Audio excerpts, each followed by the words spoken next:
comes out of the Nats bullpen to try to make it a doubleheader and a series sweep in Philadelphia.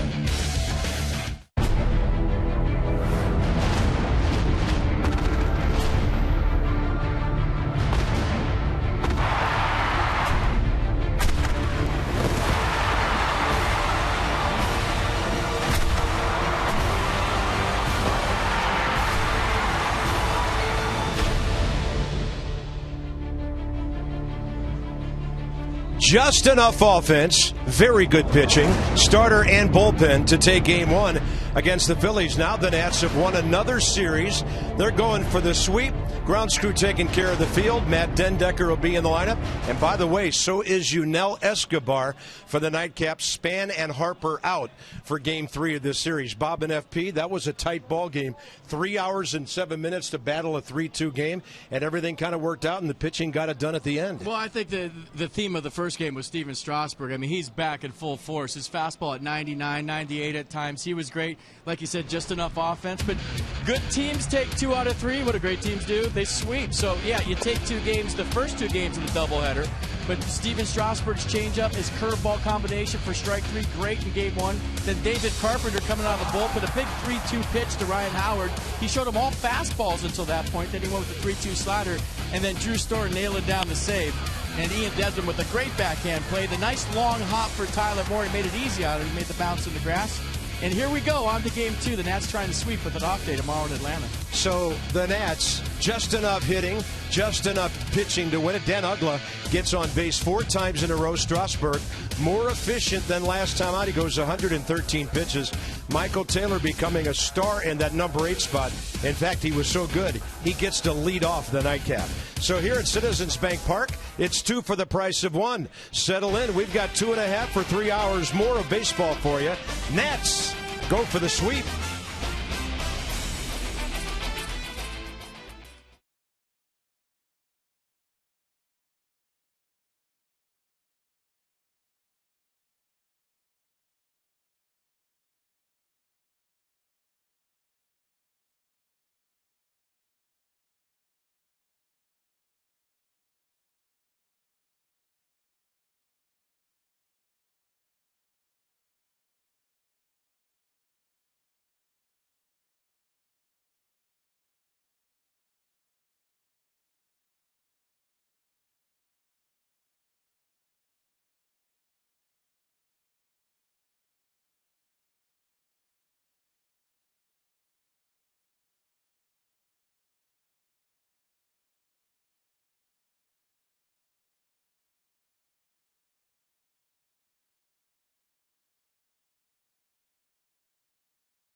You by PNC Bank for the Achiever in you.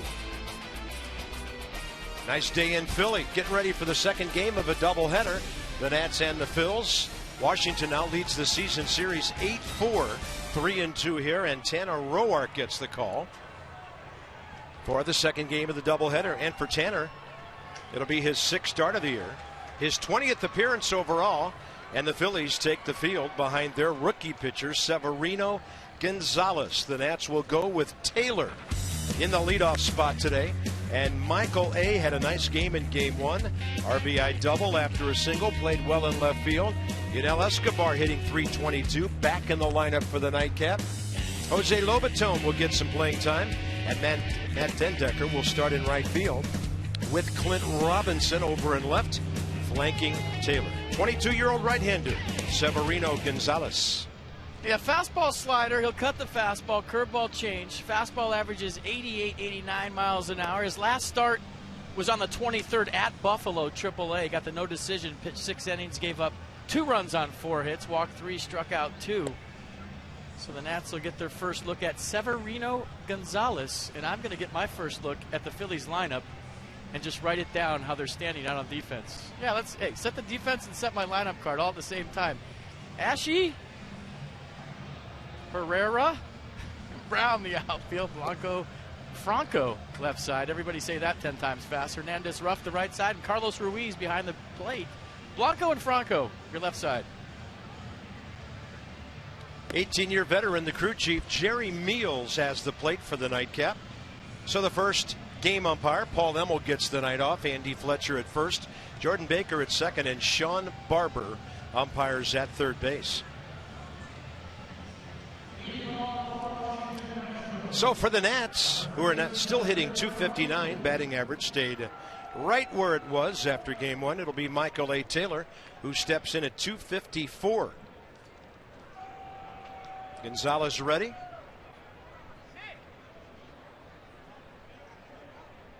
And Game 2 starts with a breaking ball right in there at 4:46 Eastern Time.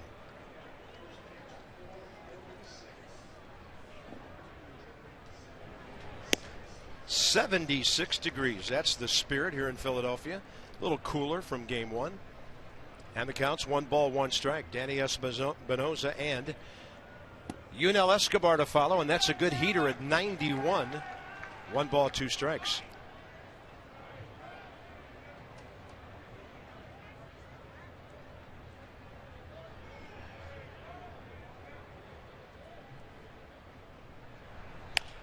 Taylor the other way. On a hop to his left. Taking care of that one. Darren Ruff on the receiving end.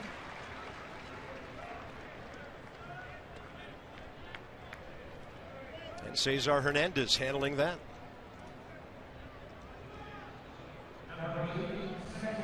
I love the true doubleheader. I love the scramble between games.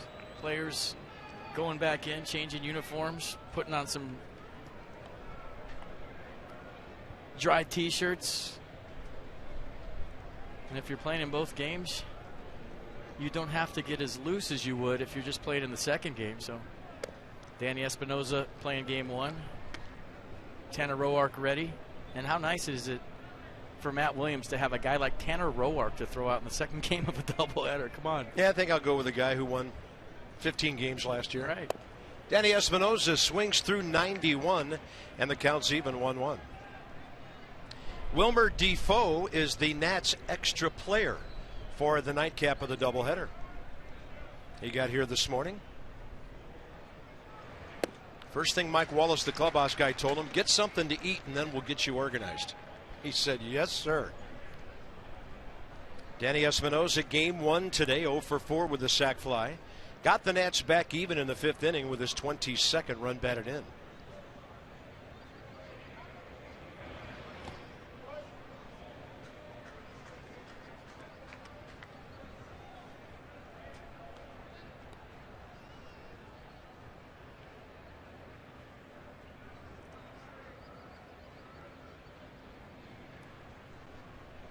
And a 2-2. Espinoza pulls it right side. Hernandez to his left. A couple of ground ball outs to start the game for the rookie Gonzalez. All right, just mixing it up early. And for Yunel Escobar, first appearance since Friday night when he was hit on the hand by that Aaron Harang pitch. Dan Uggla came in to replace him, so he steps in at .322, and that batting average has him 4th in the National League right now.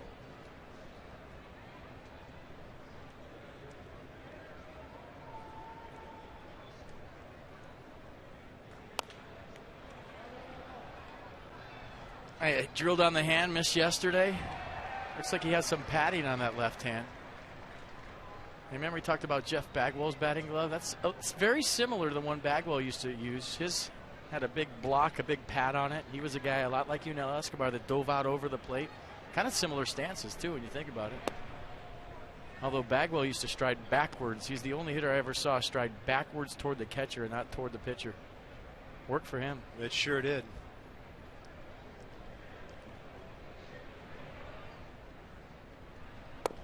And Escobar able to hold off of that one.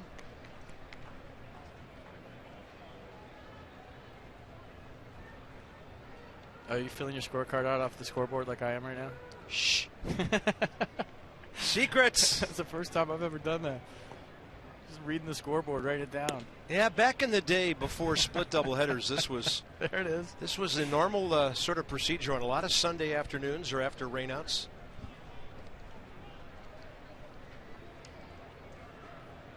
We don't have any fun facts out there. It's not good. 3-1 to Escobar, and he'll take the 2 out base on balls. Escobar, 37 strikeouts and now 18 walks on the year. And he just left the whole sporting goods store for the bat boy to pick up. About 3 different batting gloves, his pad, his bat, his shin guard, and now he's ready to roll.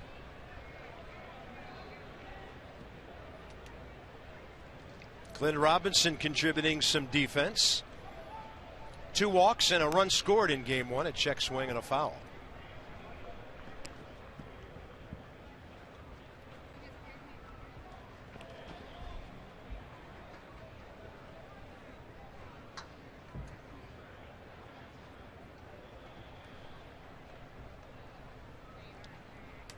Gonzalez making his sixth start. Came in with an ERA of 8.69. Roughed up in a couple of starts this year. 7 runs on 10 hits by St. Louis. And then as well on the road, 2 runs, 5 hits at Miami.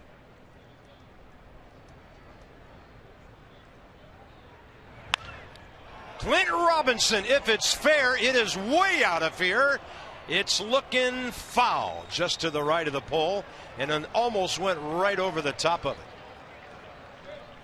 Wow. Clint Robinson looking back at the foul pole, looking in his dugout at Matt Williams. Matt Williams has the best seat in the house for this. He's standing right along the first baseline. So if anybody saw it besides Clint Robinson, it was the Nats skipper. He has a good view, and Jerry Meals going to come over and look and see if it was fair or foul. And let's all look at it together. From where we're sitting, I couldn't tell because it was way over the foul pole. And it's hard to tell on that angle. And it's not an easy call for an umpire. You think these are easy calls, but as a first base umpire, you got to spin around, find the ball over your head, and then find the foul pole and the baseball. So that's why you see these calls missed a lot, because it's not an easy call. It's easy for us sitting in the stands or in the dugout, but for an umpire, he's got to find the baseball over his head, find the foul pole, and that one was hit so high. I think Clint Robinson would be a little more animated if he thought it was a home run, though. Or as animated as Clint Robinson can be.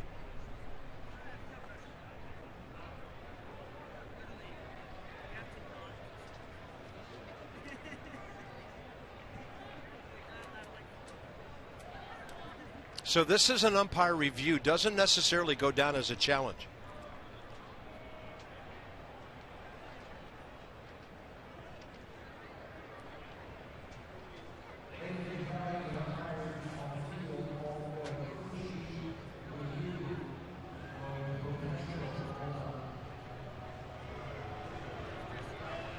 The ball right in the sight line of the roof there. Does it go inside the pole? It's just hard to tell. Looks outside the pole. Is it inside the pole? Jerry Meals saying, I sat in my hotel room for 3 hours, and now after 2 outs, I am talking to New York. Woohoo!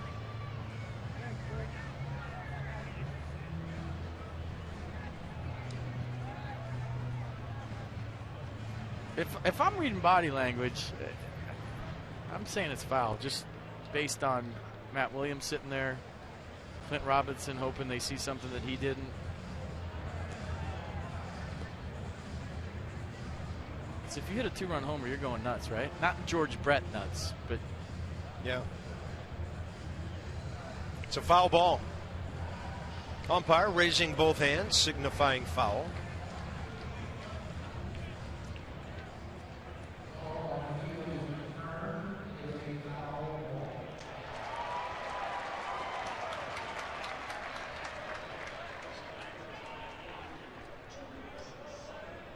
Just over 2 minutes to make that call, and Robinson will take one outside. 2 minutes that we'll never ever have back, ever. It was worth the roll of the dice. In fact, the Nats didn't have to roll anything. Umpires chose to review it. 2 balls, 2 strikes, and a throw back in. Michael A. Taylor and Espinosa retired to lead off the inning. Escobar aboard. He has stolen 1 out of 3 this year. And Clint Robinson gone. The inning's over. So the Nats come very close to a 2-0 lead. They strand a base runner and no score early in the nightcap.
In all of baseball. Second fewest homers in the league to Atlanta. And Maikel Franco, well, he's hot this month. Batting average is up to .301. He's hit 10 homers and 29 RBIs. The Nats held him to a bloop single in 4 trips in Game 1. Tanner Roark, 2-4 in 6 starts career against the Phils. His last start was on June 16th against the Rays. Went 7 innings, gave up 6 hits, 1 run, struck out 4 Rays, walked 112 pitches, 69 of those for strikes. So fastball 93, 2-seam, 4-seam, he'll cut it. Slider 85, curveball 76, changeup 82. Opponents hitting .254 against Tanner Roark.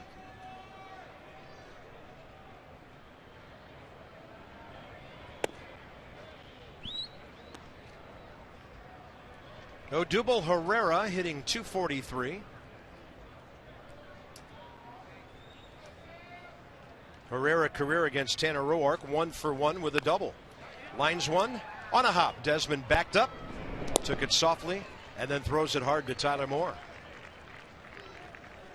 So the defense for the Nats in Game 2 as they go for 9 in a row in a sweep with the Phillies. Robinson, Taylor, Dendecker the outfield. Desmond, Escobar left side. Espinosa, Moore right side. And Jose Lobaton behind the plates. He and Desmond making a nice play on that squibber off the bat of Odubel Herrera. The Nats are 2 wins away from Matt Williams owing me 2 Babe Ruth impersonations. Oh, yeah? Yeah. Oh, yeah, another 10-game winning streak. Maybe Babe Ruth and somebody else. To the left side, Ian Desmond off the bat of Cesar Hernandez. Safe, he just beat it out. Boy, did he get down the line. I think Matt Williams is going to take a look at this one. I thought that ball was in Tyler Moore's glove before Hernandez's foot hit. With the naked eye at full speed, I thought that this beat him, and Matt Williams looking back. This will give us a good idea. No, I beat it. He is flat out flying, folks. Look at him. Good form, too. He's got sprinter's form. 4 flat from the left side, I'm being told. That's flying. And Cesar Hernandez swiped a couple of bags in the first game against the Nats. Roark on the attack, and he misses low and inside to Michael Franco, who he faces for the first time.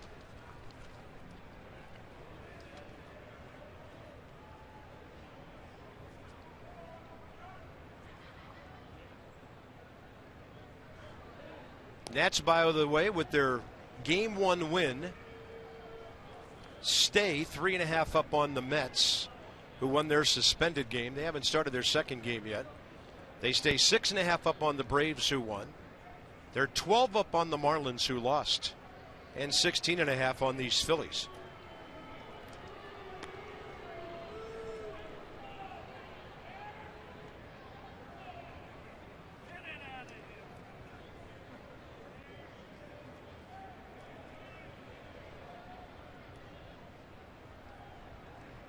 Runner on the move, no chance Lobatone. And Cesar Hernandez is 3 for 3 today. Pretty good jump right there by Hernandez. You see the form. You usually don't see baseball players with a perfect sprinter's form, but Hernandez has that going on. 6 stolen base of the year for Hernandez. Yeah, half of them today.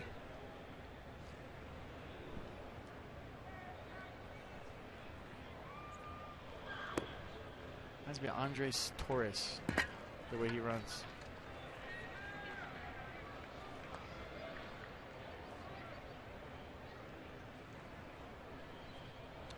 Three 3-0. Look out here. Danger count to a young power hitter.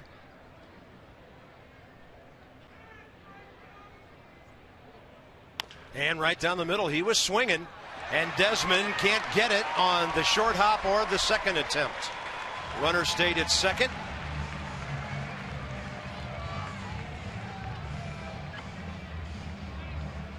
Had the right idea to come and get the ball, so Desmond being aggressive on the in-between hop. Just couldn't stick the landing and went for the bare hand and peeked before he fielded the ball with his bare hand. He looked up.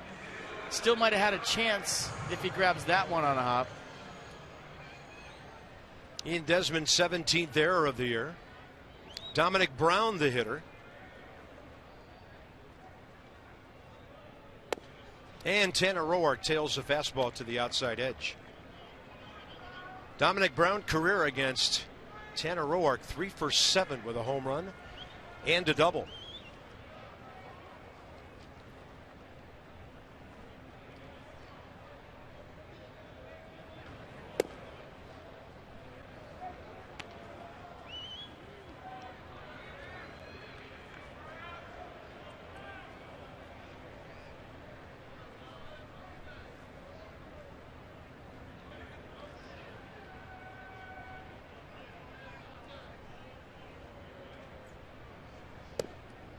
He goes off speed, misses low 2-1.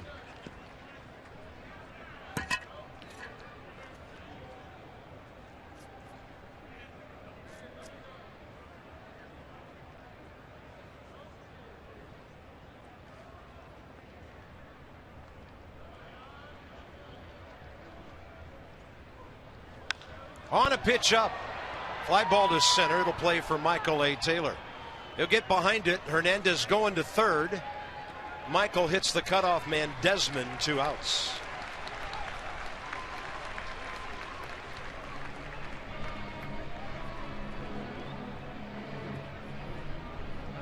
That'll bring in Darren Ruff, who pinch hit against Drew Storn in the 9th inning in Game 1 and hit a fly ball to left.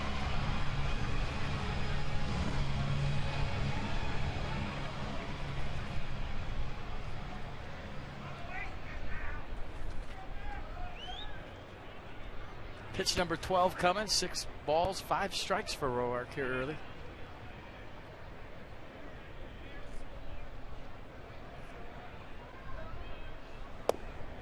Tanner Roark to the inside edge.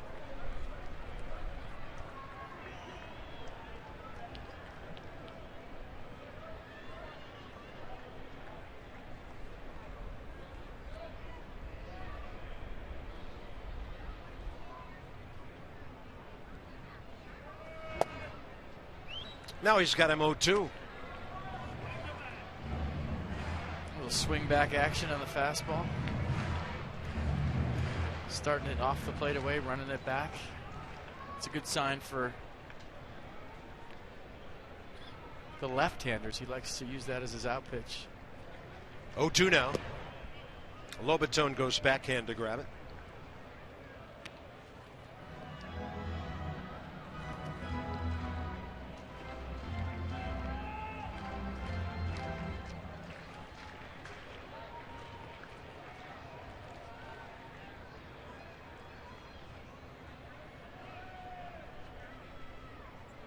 First and third, 2 outs, and that one cutting its way outside. Is this the inning that we played yesterday, or was the first inning, the first game, the inning that we played yesterday? Which one is it? I'm trying to still figure it out. Is this one? Nothing counts from yesterday. Yesterday doesn't count, I feel like. Including just the whole couple of day hits itself does not count because it was rained out. We did nothing during that whole time. We did nothing. We weren't even here. Taylor had a hit taken away. Lobaton and Dendecker, Ben Revere, all for naught. It counts to that guy, I'll tell you that. He was not too happy after the game. Well, neither was Steve McCaddy. He had an animated discussion with the umpires during the rain delay, and there's nothing the umpires could do. It was the Phillies' decision to play, and a poor one it was. 2 balls, 2 strikes, and a ground ball up the middle. Espinosa can go right to the bag, and the inning is over. Base hit and an error. Tanner Roark pitches around both. No score in the nightcap.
And our Honda do-ups for top 2. For the Nats, it'll be 5, 6, 7. Ian Desmond. A lot of hits and a good average against the Phillies this year. Jose Lobaton doing a good job with Menor in scoring position in the clutch. And Tyler Moore has a couple of home runs career in this ballpark. Almost hit one yesterday, but it wouldn't have counted anyway because we didn't do anything here. Front door breaking ball, second inning underway, 20 pitches, 11 strikes for the rookie Severino Gonzalez. Ian Desmond, game 1, 1 for 5. Can't get to the breaking ball. I love the way Carlos Ruiz gives that low target down and away to right-handers where he kind of slides the leg out and puts the glove almost on the ground and telling the young pitcher that's where he wants it. Watch this. Both catchers today set up real well, and when you talk to pitchers, the target they see, the glove they see is so important. Some guys just kind of have the glove waving around, but pitchers will tell you they love to see a nice big open glove and a nice big target like that. 0-2, and it's well outside.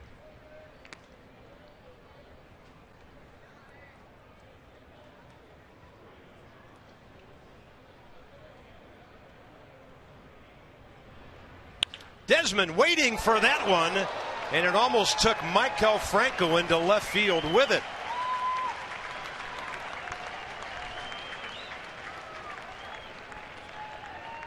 Well, that almost injured the Phillies' third baseman, and Maikel Franco taking inventory as we speak. You can't hit a line drive any harder than that. And it was hooking back toward him, even though it was hit so hard. Watch the hook on it, and it comes back and almost hits him in the kneecap. Nice play, nice athletic play by the Phillies' third baseman. If he would have been in for a bunt, oh my. Jose Lobaton now.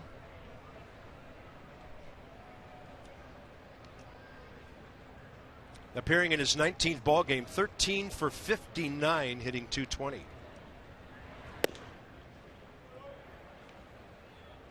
.95-mile-an-hour hang with him for Ian Desmond. You can't hit it any better than that. All you can do is smile.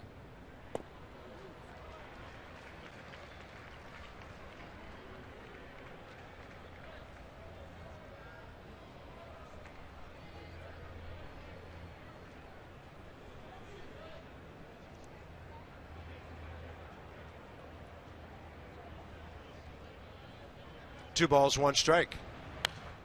And Lobaton could hack back to the screen, 2-2. I think he's going with the stickers we were talking about. Yeah. For the eye black. Remember game one? Bryce Harper with all the eye black. Ben Revere had a ton on. That ball by Lobaton, pretty well hit. Within about 15 feet of the pole down there, where it's only 329 in the corner here. And that ball had a little carry to it. Yeah. Phillies did the pitchers a big favor here years ago by moving that wall back 5 feet in the corner to 334. That ball over the mound, up the middle, and to his left. Andres Blanco, 2 down. Who's hot, who's not? Celebrate the season with American Standard All-Star Sales Event. Visit MidAtlanticComfort.com for amazing rebate and financing opportunities. You want some doubleheader history? Nats, 7-3-14 record since 2005. And doubleheaders. And how about the Phillies? They've played just a couple more since 1900. Just a couple more. Couple hundred more? So that was wins, losses, and splits. Yeah.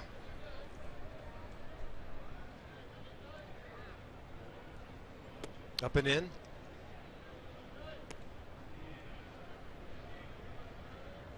Play all doubleheaders and make it an 80-day season. 81. Well, we have 12-man rotations. Yep. But I remember as a kid, almost every holiday was a doubleheader. Memorial Day, 4th of July, Labor Day. A lot of Sundays were doubleheaders. Look out, that's a breaking ball that stayed way inside to Tyler Moore. And back when you could pack a cooler up and take it to the ballpark. Yeah. I remember my friends' parents would fill the whole cooler up with sandwiches and drinks, and we'd sit out in the bleachers and watch a doubleheader. And when the schedule came out every year, you would circle the doubleheaders and say those are the ones we're going to because we get 2 games in one day. How great is that?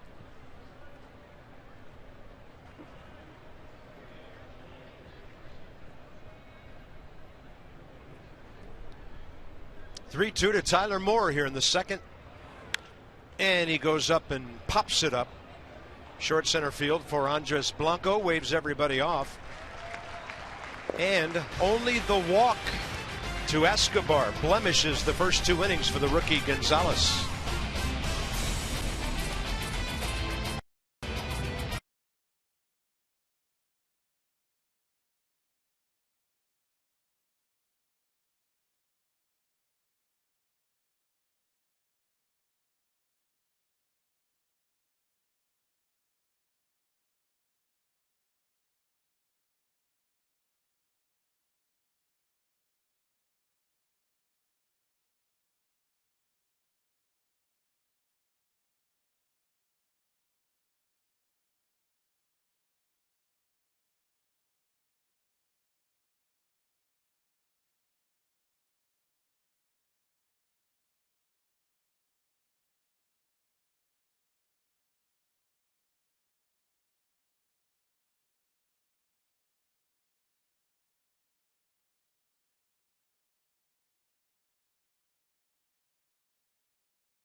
back in a starter's role after quickly being moved back to the bullpen. Roark pitched 2 innings on Tuesday in a relief role, which actually serves as a little bit of a side session for him going into this start. Matt Williams said there are no limitations on Roark today, that because he's been stretched out previously being in the starting rotation, he's good for a normal starter's workload, over 100 pitches today. Wilmer Defoe gets called up as the 26th man, as the guys mentioned a bit earlier. The Nats actually had other options, though. If Steven Strasburg had only been able to go a few innings earlier today in Game 1, they could have gone with the pitcher. He went 7, so they go with Defoe. All right, Dan, thanks. And that's Dan with our Coons.com sideline report. When you're talking cars, you're talking Coons. Cody Ashe, bottom of the second. 112 pitches, 69 strikes for Roark on June 16th against the Rays. So, yeah, he can go over 100. Up the middle and well enough by Cody Ashe to get through the infield. He's now 5 for 11 career against Tanner Roark. Every pitcher has that guy. And Cody Ashe is that for Roark. 5 out of 11 with 2 home runs and a double. Next up, Carlos Ruiz, as Dan Baker intros him here in Philadelphia.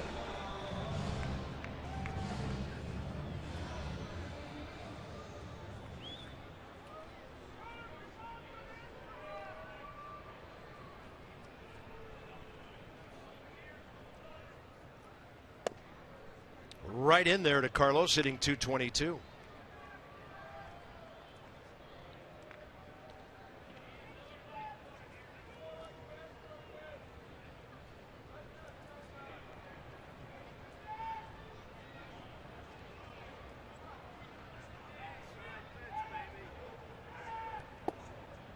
Roark moving the ball in and out, up and down. You know, when you take over for a manager like Pete McCannon has, Ryan Sandberg quit the other day, now he's the skipper. You know, there's a tendency where you want to really put your stamp on a ball club and show everybody how you manage. But there's also that fine line of, I'm not going to show the guy that just left up, meaning here's how I would have done it, and here's how you didn't do it. So that's the tightrope that Pete McCannon walks right now. But, you know, Ryan Sandberg quit. So, you know, in my opinion, if you're going to manage a team, you should put your stamp on it, and you should show everybody, not only the Phillies organization, but everybody in baseball, how you run a ball club, should a job become available that's not the Phillies' job in the offseason. So a guy that's managed the big leagues before, and like I said in Game 1, the great baseball man has a chance to show the league that he still can manage at this level. I think it's a good opportunity for him. Just like a bench guy getting a job at filling in for a while.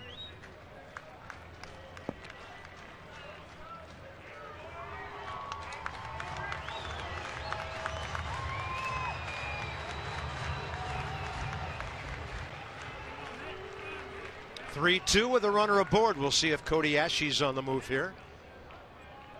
Carlos Ruiz always tough on the Nats career.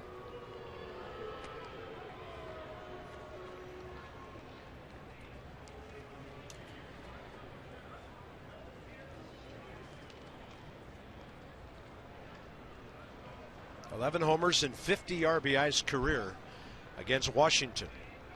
3-2, nobody out. Runner going. Swing and a fly ball. Short left center. Desmond out. Cradles it. Throws to first just in case. And a good play by Ian Desmond.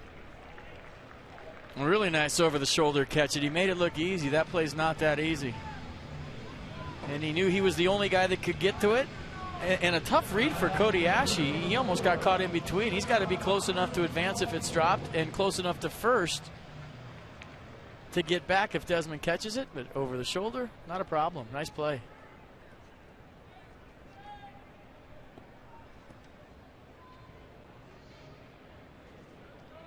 Number 8 hitter Andres Blanco. Omar Vizquel used to hit his hat off on those plays because he said the bill of his hat when he was looking up, running away, used to get in this line of sight for the baseball, and he'd lose it.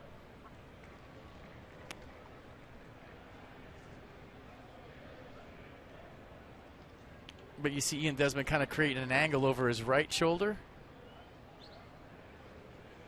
Touchdown.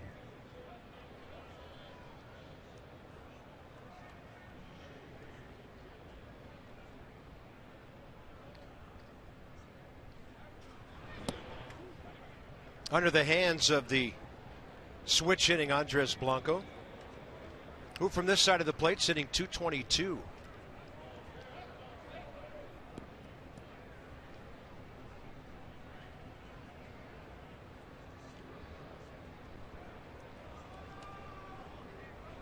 He has grounded into 4 double plays.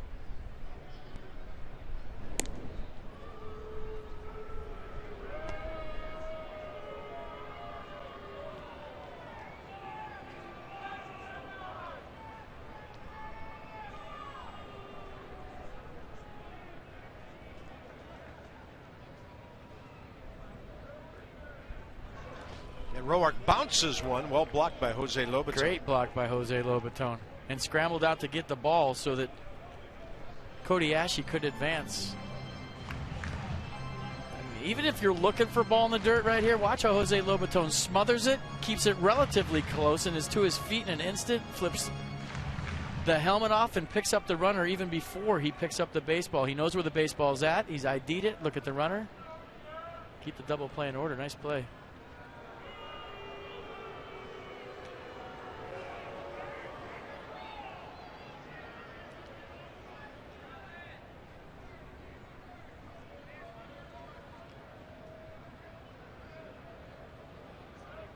Two-one pitch, runner holding, and that is to the outside corner.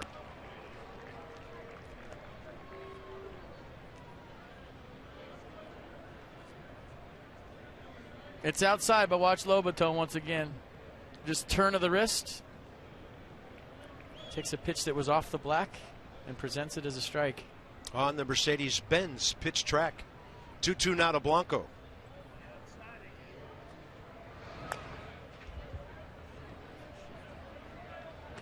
And I really have to bear down on the strike stolen stat with Lobaton because he asked me now. It's our little tradition after every start. How many today? How many today?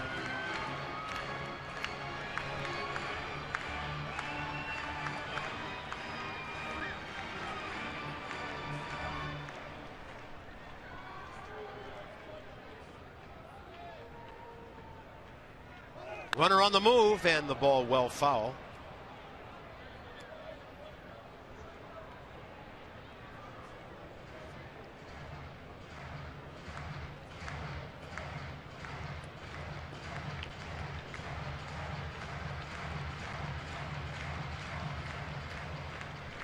Blanco 277 for the Phillies in 25 games last year. Hadn't played in the big league since 2011 with Texas. Some shoulder surgery got him one year.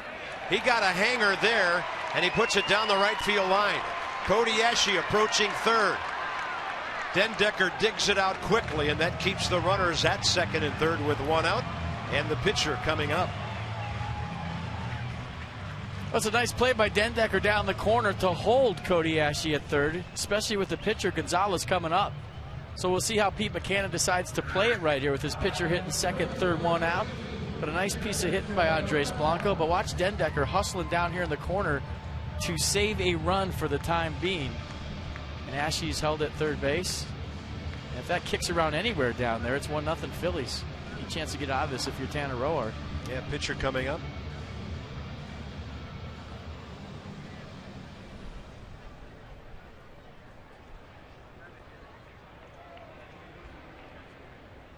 So 5 at-bats at the big league level.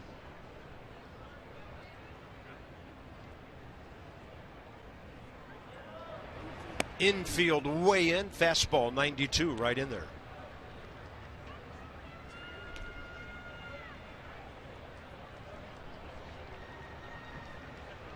John Miserock now coaching third. That's where Pete McCannon was until the Sandberg resignation on Friday.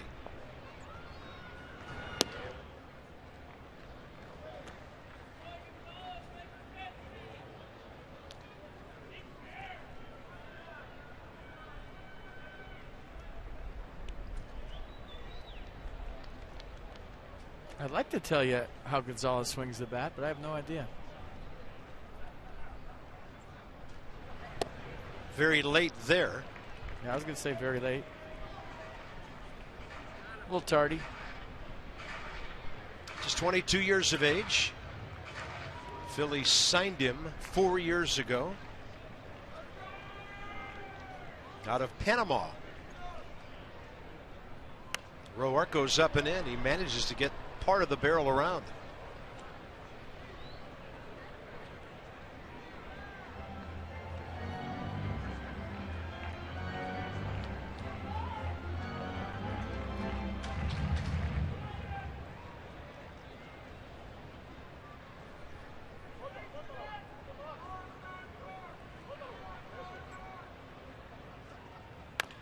Reaches out, hits one. The runner's coming home, and Tyler Moore decides not to throw as Ashe came flying down the line. So Gonzalez gets his first big league RBI. And he can thank Cody Ashe for that one all the way. Cody Ashe going contact play. I didn't think Pete Mackanin would put the contact play on with the pitcher hitting, but he did. Cody Ashe did a nice job of coming down the line. Watch him reading down angle. We've talked about this before with Denard Span hitting and Michael Taylor at third base, and how as a runner on third base you're looking for the ball in a down angle off the bat. You kind of roll from your secondary lead into a walk and then to a sprint. Nice read by Ashe. Tyler Moore had no chance at home. That was all Cody Ashe. Top of the order now, Odubel Herrera, and he fouls one out of play. Phillies got a run in the second, game one on the Jeff Francoeur homer. Now they've taken the lead here.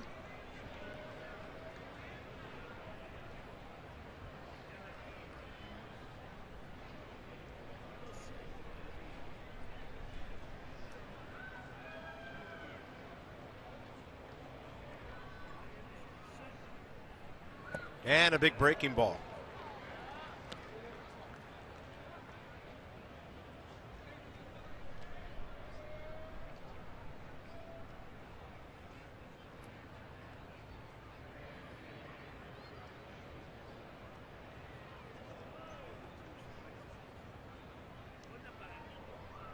Breaking ball. Going to take a good play by Espinosa. And it gets by Tyler Moore. Phillies lead 2-0. Base hit all the way there with the speed of Herrera.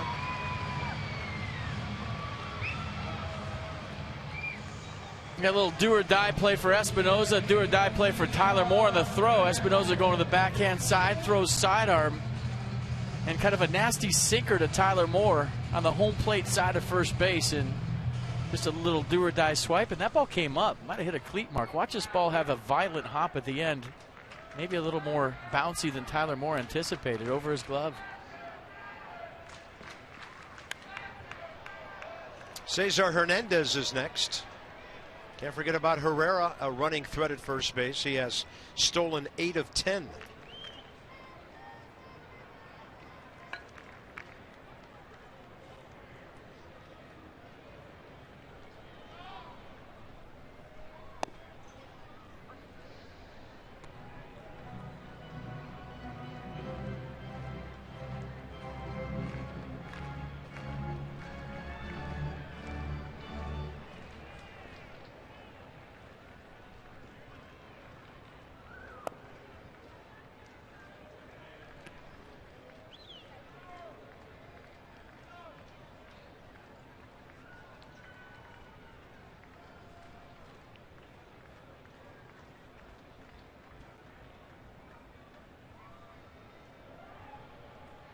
One-two pitch, runner on the move, and a base hit.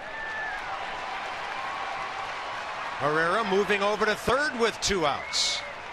Phillies playing some effective small ball right here.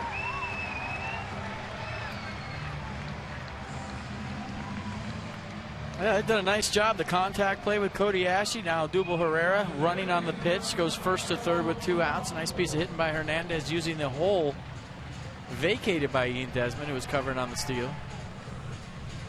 Steve McCatty going to come out and have a chat with Tanner Roark. 4 hits in the inning for the Phillies.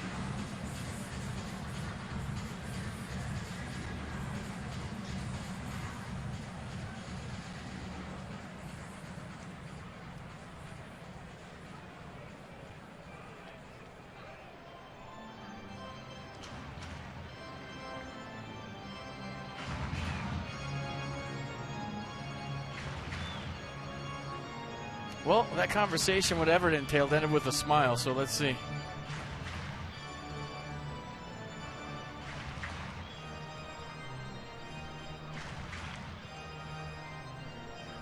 So Tanner Roark already up in the 40s on his pitch count. Not like they're slugging the ball all over the field here. They've been moving some runners, ground balls getting through. Here's Maikel Franco. Reached on the top spin grounder that Ian Desmond couldn't handle first time up. That's near the right field line. Drifting over Dendecker. It's short and foul.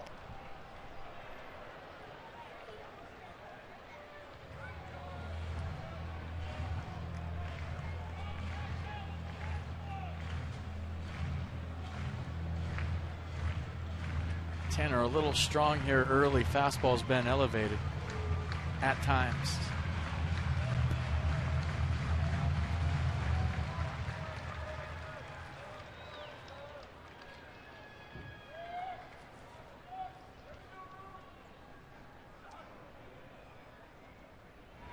Big breaking ball.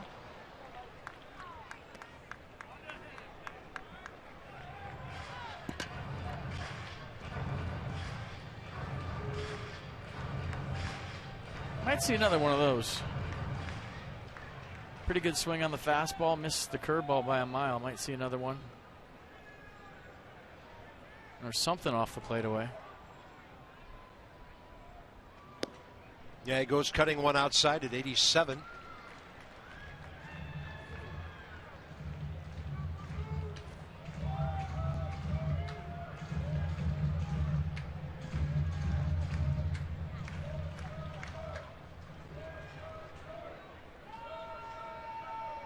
Runner going at first and a bouncing ball.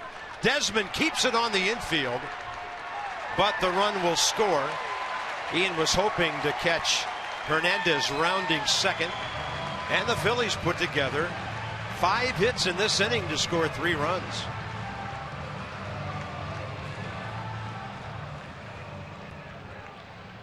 Oh, nice effort by Ian Desmond, but once he dives for this ball, he has no shot at first base, but he's thinking about the big turn by Hernandez at second base, but Danny Espinosa wasn't looking. Good effort by the Nats shortstop.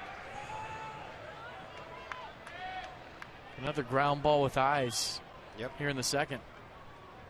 Here's Dominic Brown, the 8th Philly to bat in the inning.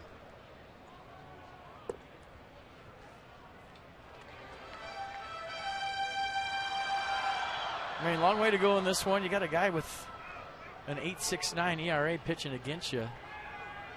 Tanner Roark trying to get that third out and keep it 3-0 right here.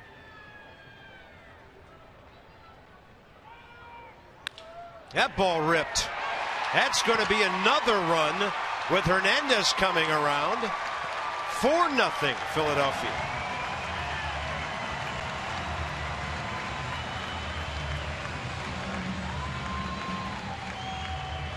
Line is moving for the Phillies. 9th hitter of the inning coming up.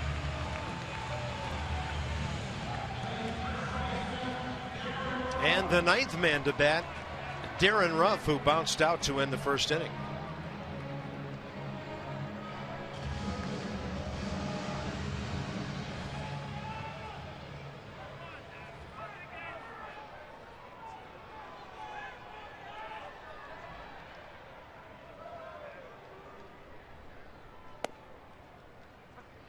'86 on the slider.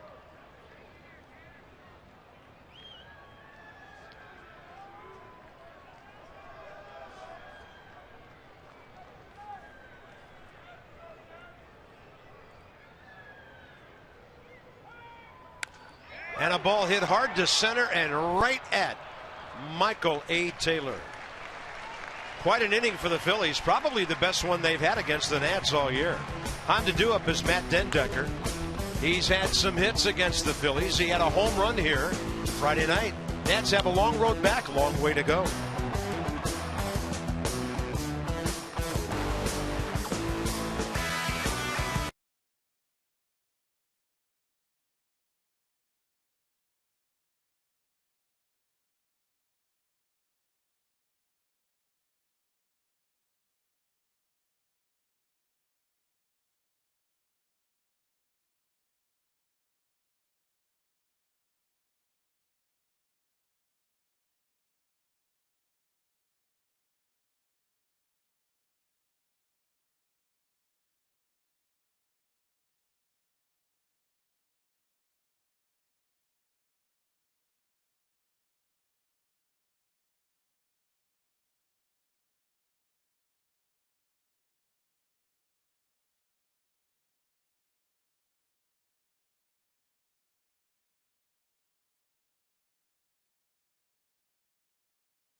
We head to the top of the third inning. Come out to Nats Park on Friday, July 3rd. Nats take on the Giants. 6:05 start. Celebrate Independence Day with post-game Freedom Fireworks. That's presented by Associated Builders and Contractors. Enjoy performance from the United States Navy Ceremonial Guard Drill Team to kick off the display. For more information and to purchase tickets, go to nationals.com. Matt Dendecker, top of the third.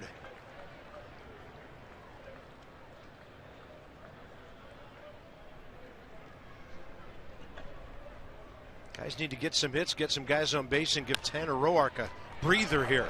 That'll help. And Dendecker gets the Nats' first base hit. Tanner has to come up and bat now. Could be just moving a runner. Trying to start that comeback process. Well, nice swing by Matt Dendecker right here. Fastball right where Gonzalez wanted it. Maybe a little more run back to the middle of the plate. Dendecker ready to hit. He's looked good lately. And there goes the no-hitter in game 2. Tanner Roark, 3 hits on the year, 12 career sacrifice bunts. Bob Henley with all the sunscreen on again, giving Roark the sign.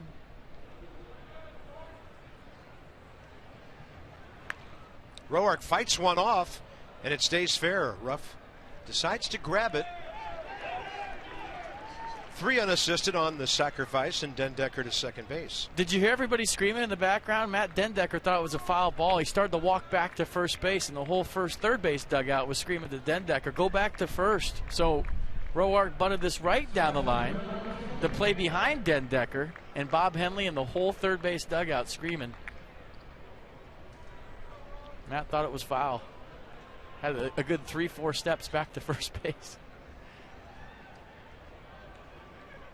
Michael A. Taylor bouncing ball to the right side first time up.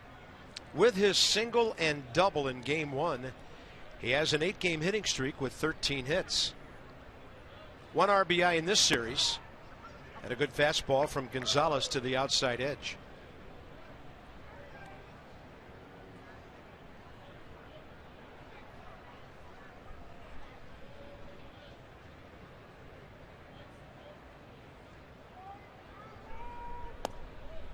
Right in there, low in the zone. See what the Nats learned first time around from Severino Gonzalez. And does he have second time around stuff?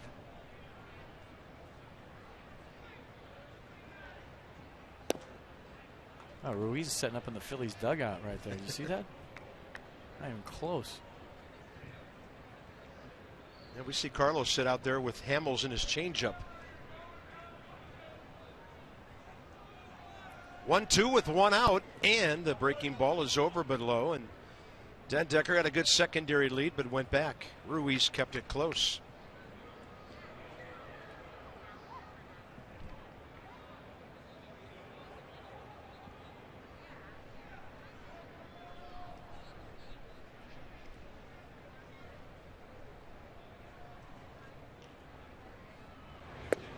Got him up and in.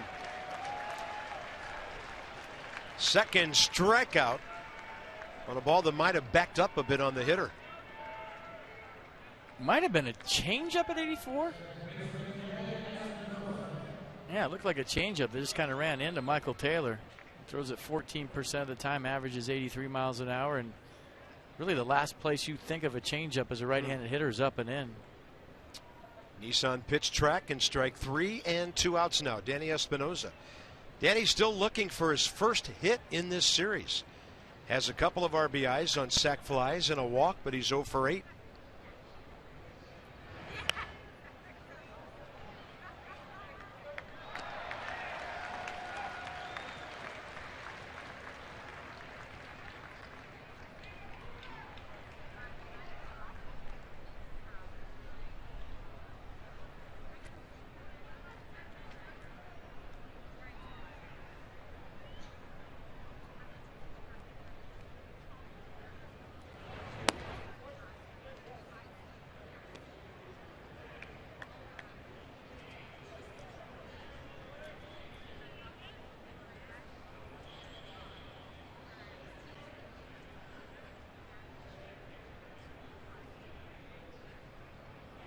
Breaking ball stays outside.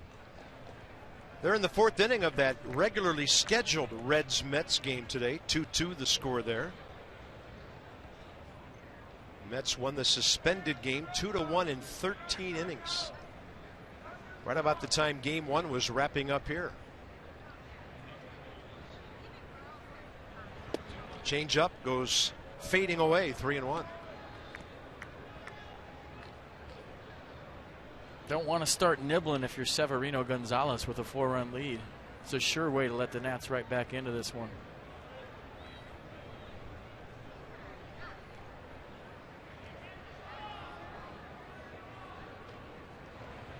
Espinosa gets under it. Short right center, Hernandez out. The Nats have had 1 hit in 3 innings against the rookie Severino Gonzalez and trail by 4.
It's a ball club. They're reading down angles. So Cody Ashley's at third.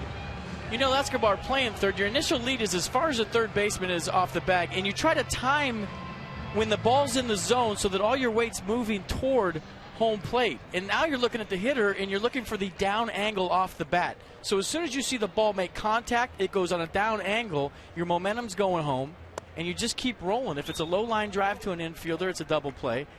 If it's a ball in the strike zone and gets past the hitter, you really got to work hard to get back to the bag so the catcher doesn't pick you. And if it's a fly ball to center field, you got to scramble back and tag up.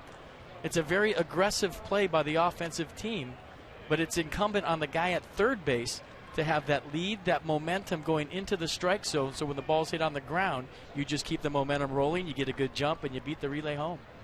Yeah, Tanner Roark had a chance, it appeared, to get out of that inning with runners at first and third, 1 out, the bounce to Moore. The contact play gave him a run. 4 hits later, it was a 4-run inning.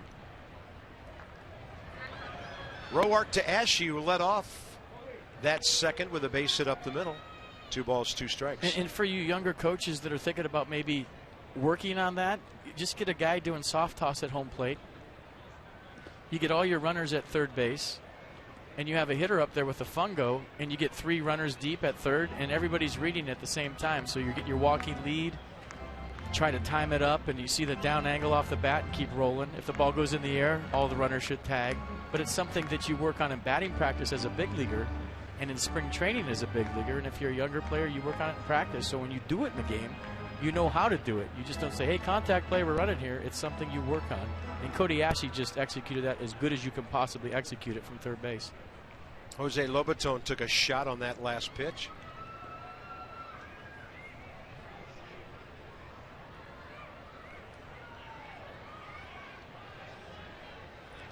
(3-2) pitch. Tanner Roark walks the leadoff man. Tanner 52 pitches in the first 2 innings. And scuffling. For the achiever in you, PNC Bank, With our minor league report, we check in on Lucas Giolito, our first rounder from 3 years ago. So he's starting to warm things up. Only one earned run last 12 innings. About a hit per inning, about a strikeout per inning. And a 2-to-1 strikeout to walk ratio for Giolito. In the Futures game in Cincinnati before the All-Star game. Yeah, with Trey Turner. Swing and a miss. Ruiz up trying to attack on the first pitch. Fanatic's going crazy. He's just throwing popcorn on everybody. Giving a Nats fan a hard time.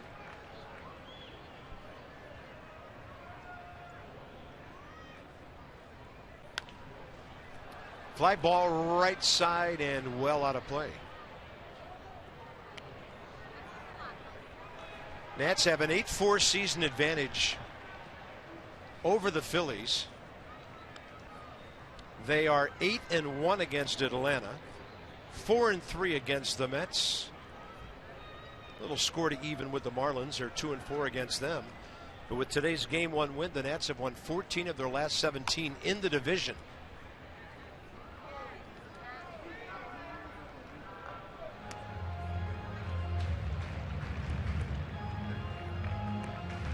And they've won 8 of their last 8. It's their longest streak since August 12th through the 21st of last year when they won 10 straight. 3 or 4 of those were walk-offs. That was quite a streak. Yeah, that was.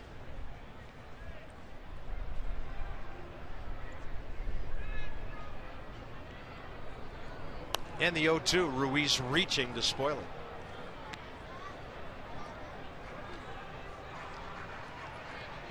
I think you had a great call on one of those walk-offs. Something about how could they keep doing this? I mean, it just seemed like, how does this keep happening? how does this keep happening? Like yeah, it's fantastic. Just nailed it all in one line, and that's, I mean, every night they were finding ways to win late. Yeah. There were some improbables in that streak. There was.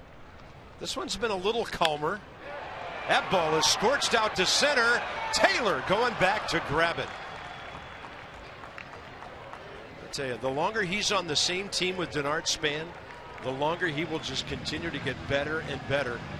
A lot of ability on his own, FP, but I bet he's learned a thing or two. Well, he's learned a thing or two from playing every day and getting into a rhythm during the season and not playing once a week or pinch hitting, stuff that's always tough for a younger player that's never done at the minor league level. He's relaxed. He looks more confident and not trying too hard, which is what a lot of younger players do when they first get called up. Here's Andres Blanco, whose double really opened up that last inning for the Phils. Nats will have to hurry here on a 4-6-3. Desmond gets it done from Espinoza. Bottom of the third over. Tanner Roark may be about to turn his day around. Now he needs some help from the offense.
A cold one. Look forward to Miller time later in tonight-ish is game, brought to you by Miller Lite. It's tonight-ish, isn't it? It's kind of twilight. Some of the hitters are glad the shadows have gone away, at least for now. Is it a day game or a night game? What is this? It's a day game. Is it a day game? 4:46, that's a day game. All right. Escobar will lead off. Let's go inside some numbers with Jeep. Unel hit on the hand by the pitch Friday night. Good to see him back in there. 4th in the league, and something we frequently mention along with him, his on-base percentage is over 370. There's no infield singles in these three guys right there. Maybe Bryce on occasion, but D. Gordon has speed to burn, and he gets a lot of infield hits, but he can hit. I mean, he's a good player. I think that middle infield for the Marlins, Echeverria and Gordon, maybe two of the brightest young players up the middle in all of baseball. Agreed. 1 ball, 1 strike. Gonzalez to Escobar, top of the 4th, underway. And for what it's worth, if I was voting for a Gold Glove shortstop in the National League today, I would give it to Echeverria. He has made some unbelievable plays this year for the Marlins. Escobar drives one to the right field corner. That'll check up to the left of Dominic Brown. And Escobar into second base with a leadoff double, the Nats' second consecutive leadoff hit. He's on for the second time. Double digits and doubles. A nice job of taking that cut fastball the other way. Watch it just kind of check up. A little Bellata action out there. Has some spin to it. Dominic Brown with a nice throw to make this close at second base. But a leadoff double for the Nats and Unel Escobar. Nice swing. Clint Robinson struck out swinging first time up after nearly hitting a home run. Just to the right of the foul pole it was ruled. And I know that yellow sticks out against blue seats, but if you really wanted to see would-be home runs, wouldn't you want the foul poles to be a darker color so the baseball would be more easily seen against that? That's something I really have not ever thought about until just now. We have so many shots of the baseball going either right around or just to the outside of the pole, but it's so hard to see. So do you want like dark green poles? Because I think that would look nice. Depends on your team colors, as long as it's dark. That's beyond the reach of Franco, and Escobar is going to come around and score. Clint Robinson stays on the ball, gets the Nationals on the board, and maybe the road back starts right here. Long way to go in this ball game. Clint Robinson, first RBI, second hit of this series. Nice job of going with it right there. Fastball away, stays on it down the left field line. That scores the leadoff double by Unel Escobar. And the Nats on the board.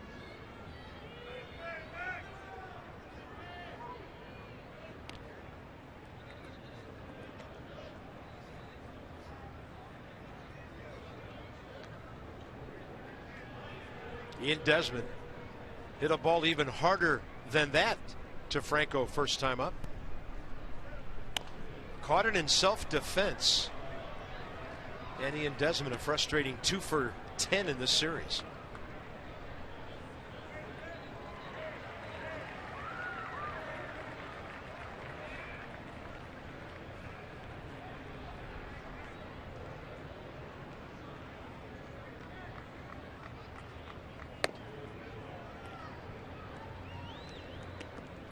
One.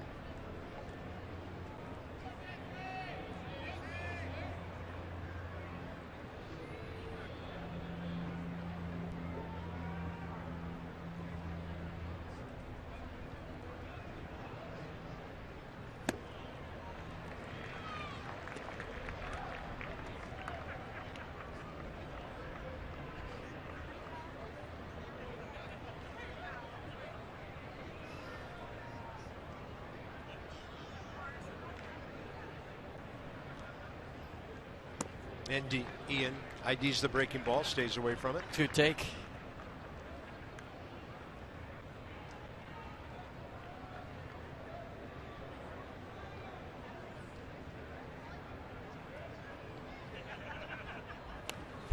fastball, and he ripped it straight back.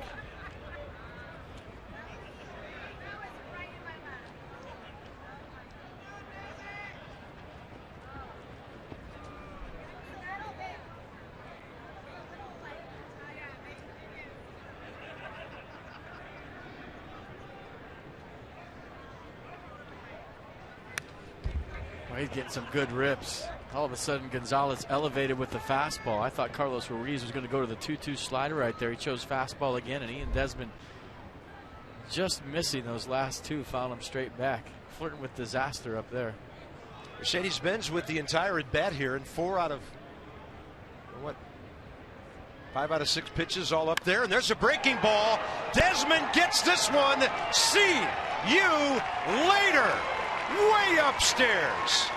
The Nats are right back in it at 4-3 on Desmond's 7th of the year.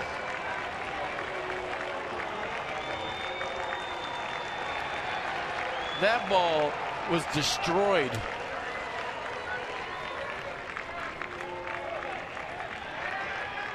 And a slider right out over the plate goes deep, and I mean deep, into the left center field bleachers to make this a 1-run game.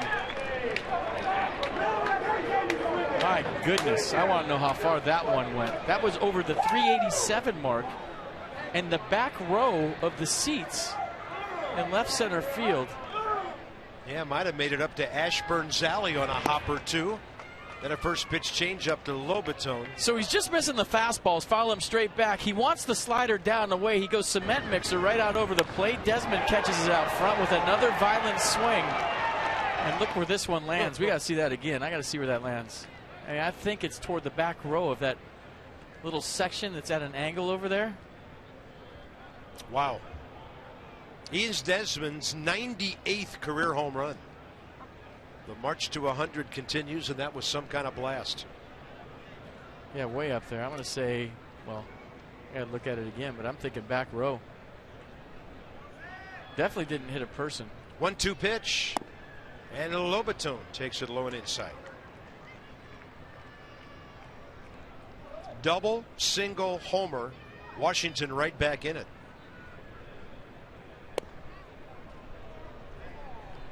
I was going to say, not like this guy's exactly dominating with a big lead. He'd thrown 50 pitches in his first 3 innings.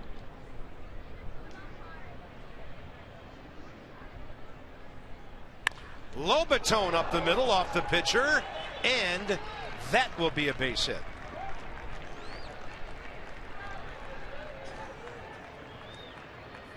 Four hits in a row by the Nats in the 4th inning. All right, we'll show you the base hit in a minute, but watch Ian Desmond catching the slider out front, little extension. And he knew as soon as he hit it, where does it land?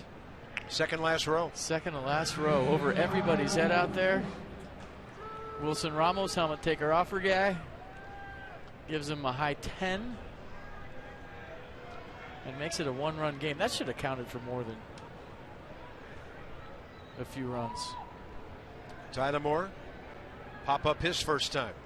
Second time around proving to be a little rough for Severino Gonzalez.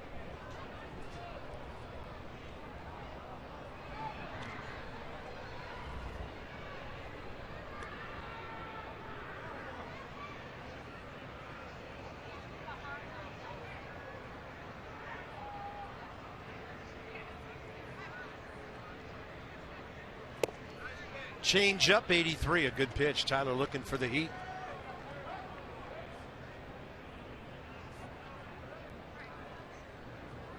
Nobody out in the inning. Dendecker on deck.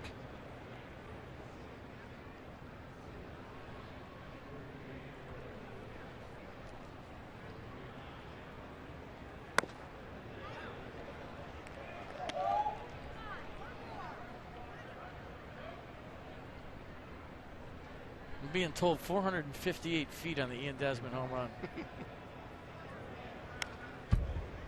That's a far tater. He's already got it. Right toward that railing where the folks are standing up. Second last row. Maybe 10 feet short of Ashburn's Alley. Named after Richie, the Phillies Hall of Famer. Tyler Moore goes upstairs, foul tips it. 1 out.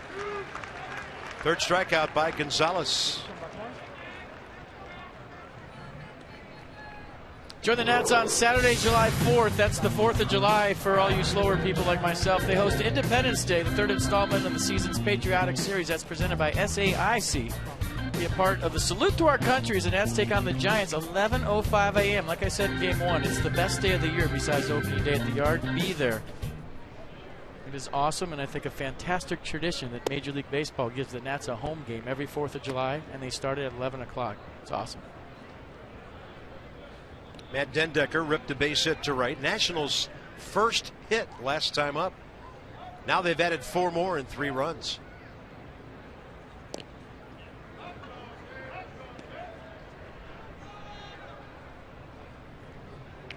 Phillies trying to keep Jose Lobaton from attempting his first stolen base in recent years. Way outside. Matt Dendecker looks like he's on time. And what do I mean by that? His foot's getting down right at the right time. You know, he hit the home run the other night, base hit his first time up. As a hitter, you can tell a lot by your takes, maybe even sometimes more than your swings. Off speed, right in there, 82.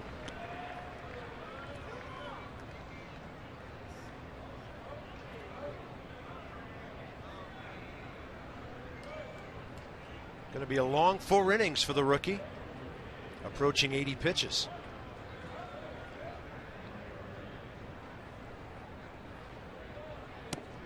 Tanner Roark got that double play ball. Escobar doubled, and suddenly things changed.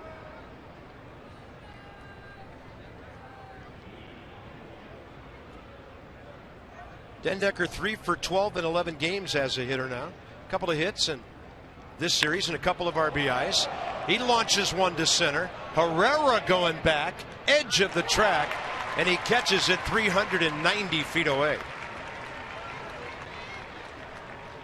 Nice at bat by Dendecker. Got to a 3-1 count, got his pitch, gave it a ride. Little pull to that swing, and it's 5-4 Nats. Just out over the plate. Kind of did pull that back toward the middle on the outer half. Another good at bat. Tanner Roark sacrificed first time up.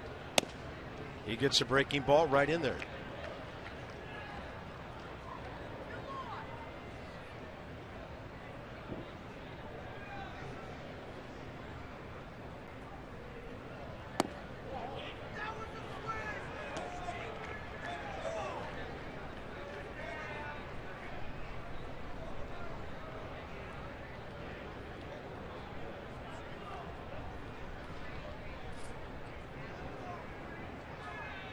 Tanner on the year, 3 for 12.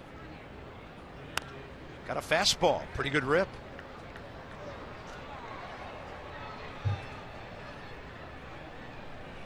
Look at Max Scherzer. And Tanner Roark. Something to think about for Max's next start.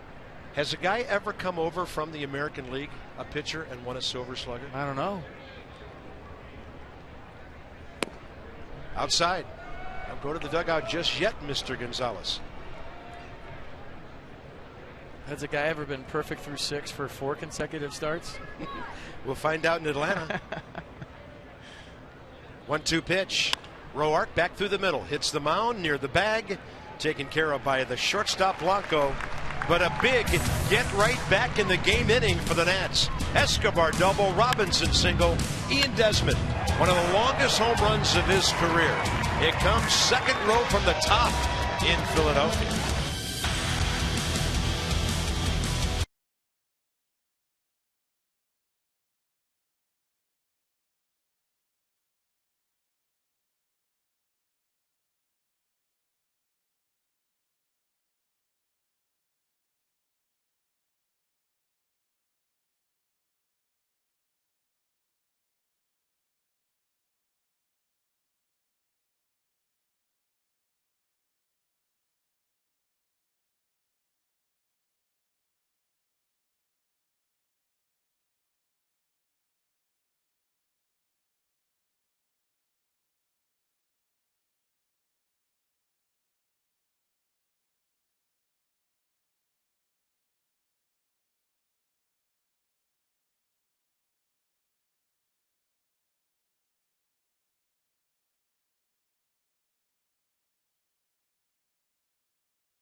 by authority of the Washington Nationals and may not be reproduced or retransmitted in any form. And the accounts and descriptions of this game may not be disseminated without the expressed written consent of the Washington Nationals. A lot of baseball yet to be played. Middle of the fourth inning in the nightcap here in Philly. Ian Desmond has made this game close. Pitcher, top of the order, due up. For the Phils, next 5 games will get you going Tuesday in Atlanta. Jordan Zimmerman and Shelby Miller. What a matchup that'll be. Doug Fister, Matt Whistler, the rookie, Wednesday. Max Scherzer against a foe to be determined on Thursday. Braves waiting for somebody to volunteer. And then the Giants are in for the weekend, including that 11 a.m. brunch with the Nats on Independence Day. I heard it's going to be Rick Mailer. Rick Junk Mailer. I heard they're trying to talk the other 31 into coming back and pitching against Max. Mr. Maddox. Or Pascual Perez still driving around the ballpark. Yeah, they can find him. He might be there. Shoot up a flare. That'll be a good series down there. The Nats have beaten the Braves 8 out of 9. Here's Gonzalez. Got that RBI ground ball first time up. This time he gets a base hit. Look out, there's a play at first maybe. Dendecker came up throwing, but the ball wasn't hit hard enough. He had designs. First major league hits for Severino Gonzalez. Tanner just needs 1 inning where he doesn't have to pitch off the stretch. Not going to happen here.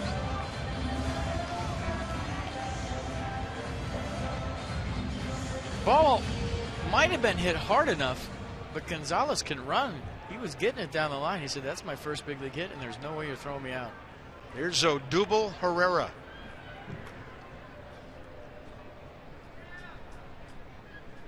Phillies have 8 hits.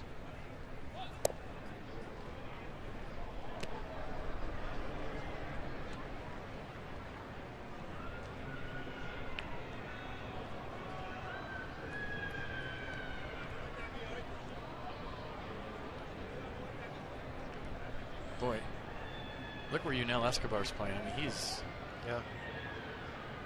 I'd say he's in on the grass, maybe. Go back up a little bit. Might come creeping back in until it gets to 2 strikes. Well, that swing Herrera just took would back me up into left field.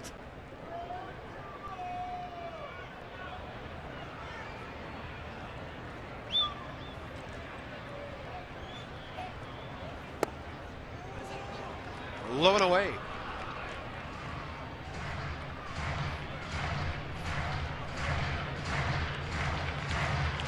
So this should be another home run swing.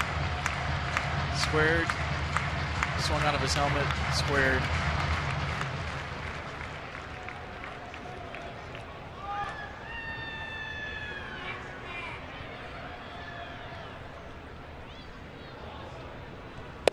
That's a good fastball to the outer half. 92 miles an hour, counts even 2-2. To Herrera, who has hit 2 homers as a rookie. Hit .294 in 6 minor league seasons. Made the jump from AA Frisco with Texas last year. Rule 5 picked by the Phillies. And that has to be on the big league roster.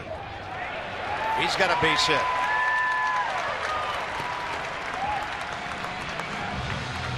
The Nats have made 1 comeback here today, and the bullpen might have to get busy sometime soon. Penn only had to pitch 2 innings in game 1 thanks to Strasburg today, and that was after the bullpen had a day off with the rain out on Saturday. Well, knowing Pete McCann, this is where you might think about a bunt for the Phillies. First and second, nobody out. Got pretty good wheels in the pitcher on second base.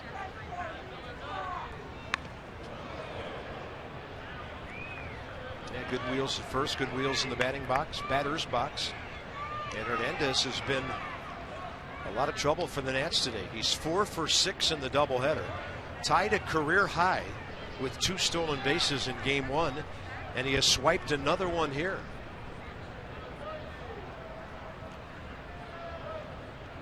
Probably try it again.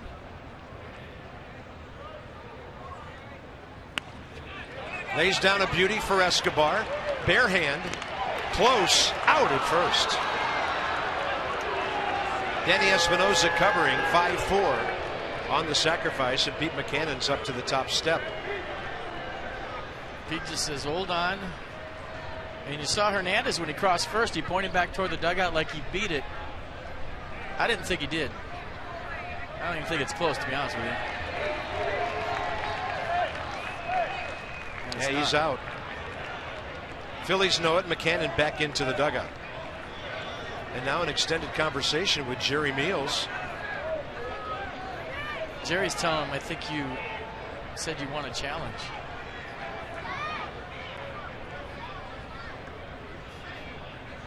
He's saying, I just put my hand up to say we're going to look at it. I didn't say I want a challenge.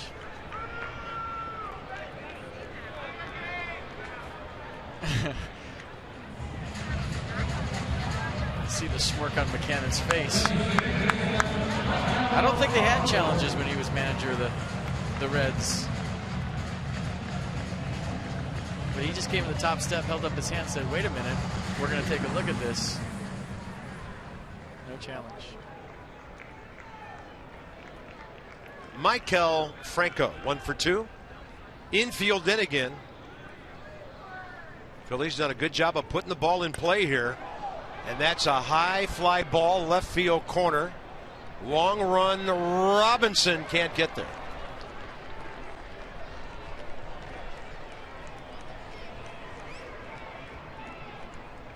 Well, Clint Robinson likes coming in on the ball more than going back. So just to start with, Robinson plays deep as an outfielder. You see, he's almost got a foot on the warning track to start this one. And he has to go a long way and fields it on a hop, and that should count. If you go that far and field it on a short hop, look how deep he plays. I mean, he likes to play deep. Still going back.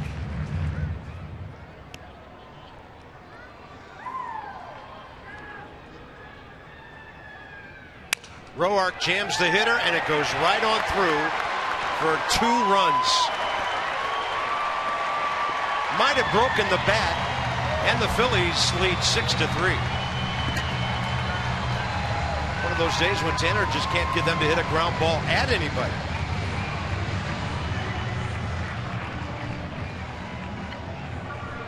We'll give Severino Gonzalez credit for his first big league hit. Odubel Herrera did a nice job of staying back on the curveball of Tanner Roark. The sacrifice bunt by Cesar Hernandez. Now the RBI single by Franco, the 2 RBI single. It's good baseball by the Phillies. Get him on, get him over, get him in. Dominic Brown, the hitter, he had an RBI hit last time.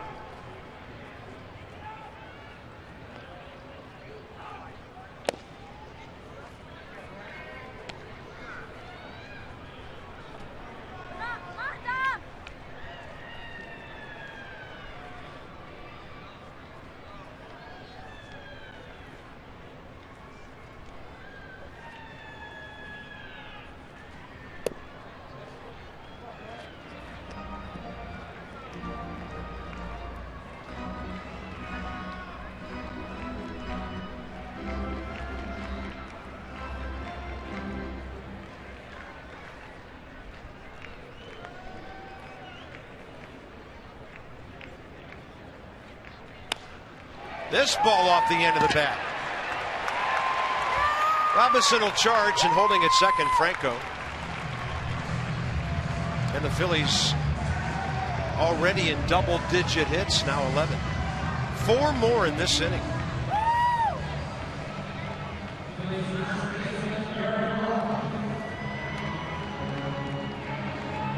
But what you don't want to do is, Tanner Roark having a rough go with 11 hits and 6 runs right now is leave one of your guys out there a little bit too long in this situation. You see Steve McCaddy going to the phone, and maybe some action in the Nats bullpen. See somebody taking off their sweatshirt out there. Darren Ruff, the hitter, lined out hard to Taylor, ending the second inning last time up. See Felipe Rivero grabbing a glove, Blake Trinan grabbing a glove. The Powerball power play is worth $60 million, and the Mega Millions is worth $74 million.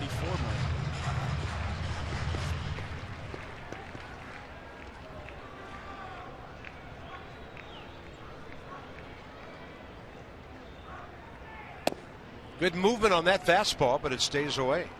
2-0. Tanner Roark needs another double play ground ball here. Felipe Rivero getting hot.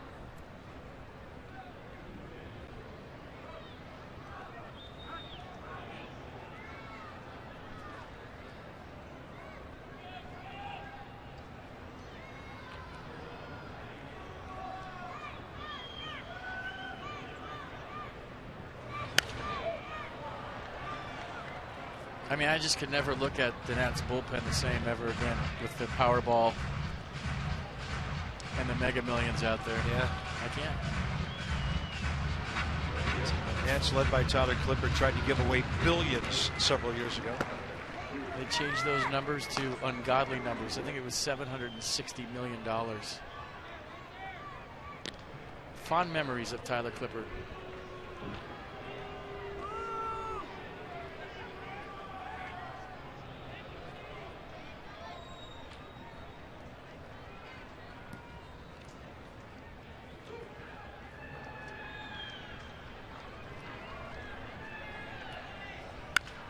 Base hit. Coming around third, Franco. He'll be sent by Mizarok. Throw cut off. 7-3. So the Phillies have had a 6-hit inning, and now they have a 5-hit inning. And an easy send for John Mizarok right there. Clint Robinson playing way deep again. There's no way he could have gotten to that quick enough to throw out Franco, and it's 7-3. Phillies with 12 hits. They've knocked out Tanner Roark. 3 1/3 innings, 12 hits, 7 runs up to this time, and responsible for 2 more men on base. This call to the bullpen packaged by the UPS Store. Your one-stop shop for all your small business needs. Let us handle your mailbox service needs. Rivero on the way. We love logistics.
Philadelphia, Felipe Rivero out of the Nationals bullpen. I remember talking to Rivero after his first Major League appearance, and he said that he was so nervous during that outing that he could feel his legs shaking against each other as he was on the mound. He's obviously gotten a handful more appearances under his belt since then, and he says his confidence is sky high now. He knows that he can compete at this level, and he's really settled in. His stuff plays up here. He's aware of it. He still has a little jitters when he takes the mound, but his confidence is really high right now, guys. Taking over here with 2 men aboard. Cody Ashe, 0 for 1 career against Rivero with a strikeout. Lobaton has to reach far to his left for that breaking ball. The fastball's been averaging 95 miles an hour this year from Rivero. Slider 80, changeup 87.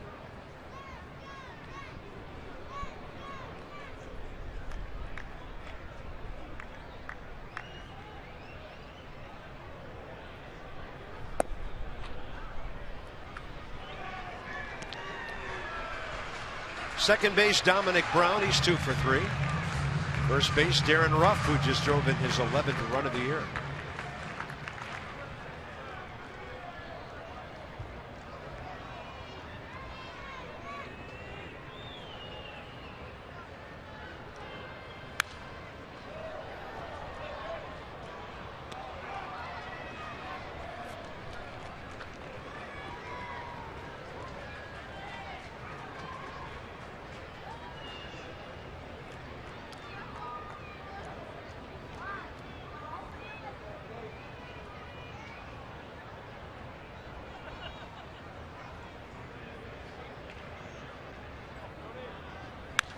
And a fastball that Kodiashi is late for.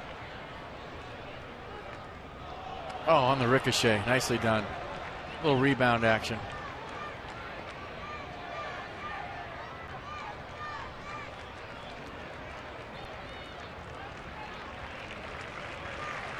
Oh, the kid got the ball. It's awesome. Yeah. Nicely done by the gentleman in green there.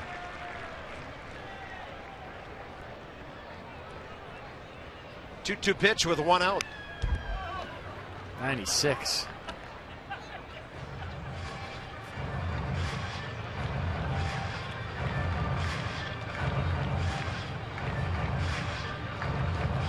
I like that slider with 2 strikes he features to lefties when he starts it behind the hitter, brings it back. Off of 96. Goes with the heater. It's another base hit. That'll load him up with 1 out.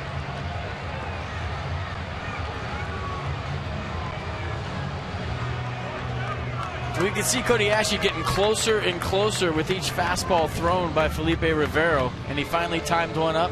Beautiful swing. Not trying to do too much with 2 strikes, playing a little bit of pepper, dropping the barrel on the baseball. Good at bat. Now the Nats were down 4-0, battled back to 4-3. Now they're down by 4 again. And a lot of work to be done here against Ruiz. Bases loaded, 1 out. Carlos Ruiz 1 for 1 against Rivero.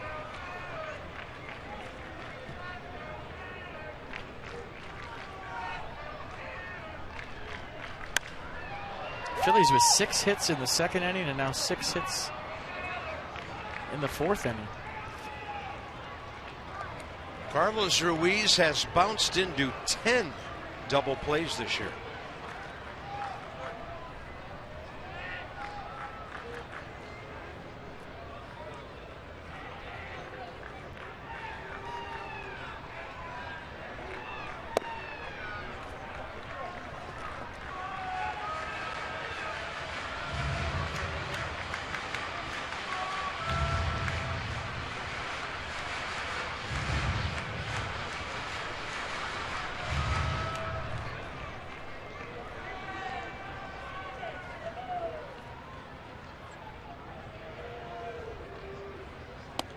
That's the breaking ball that stays outside.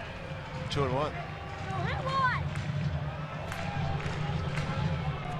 Or you think Carlos Ruiz knows what's coming here. It's just a matter of him getting a good pitch. After you see the miss with the slider as a hitter 2-1, you're all about the fastball.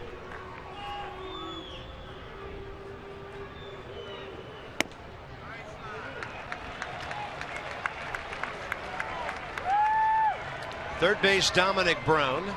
Second base, Darren Ruff. First base, Kodiashi. They all singled.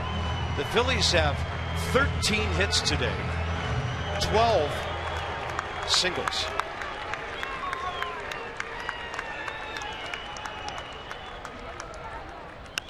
Ruiz popping one up back here out of play.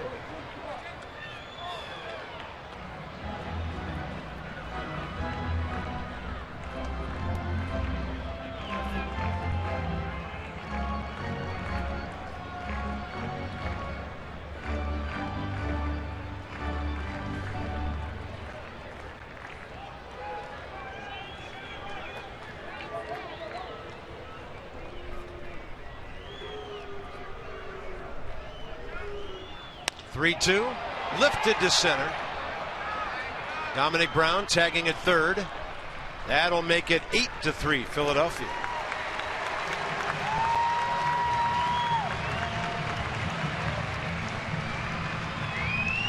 Carlos Ruiz, who has not hit a homer this year, picks up his 12th RBI. Ninth man to bat in the inning will be Andres Blanco. Tanner Roark responsible for one more man on base. That's rough at second.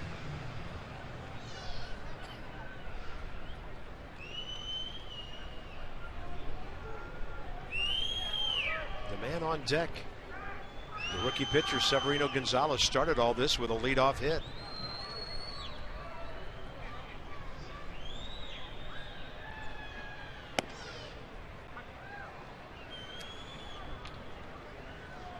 Even with an off day tomorrow, Matt Williams hoping to get some innings out of Felipe Rivero here.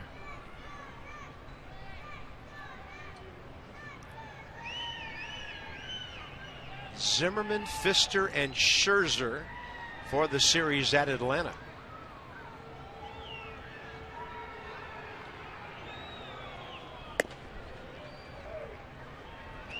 Mets have scored a run. Bottom of the sixth in their nightcap. They lead Cincinnati 3-2.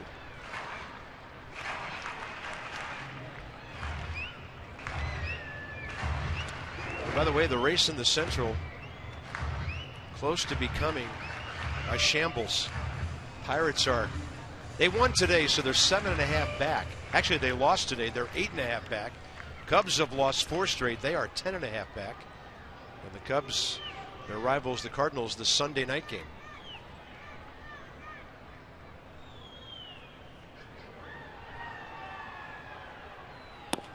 Fastball just missing, 2-1.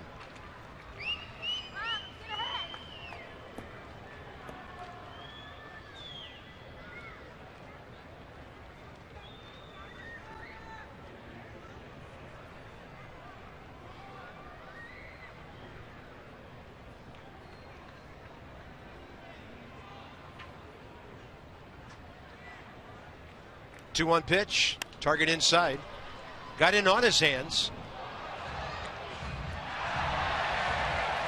Any kind of bounce right there, and we got our foul ball. Any kind of hop. It hit a step right below us and it did. Went right into the lower deck. I was ready.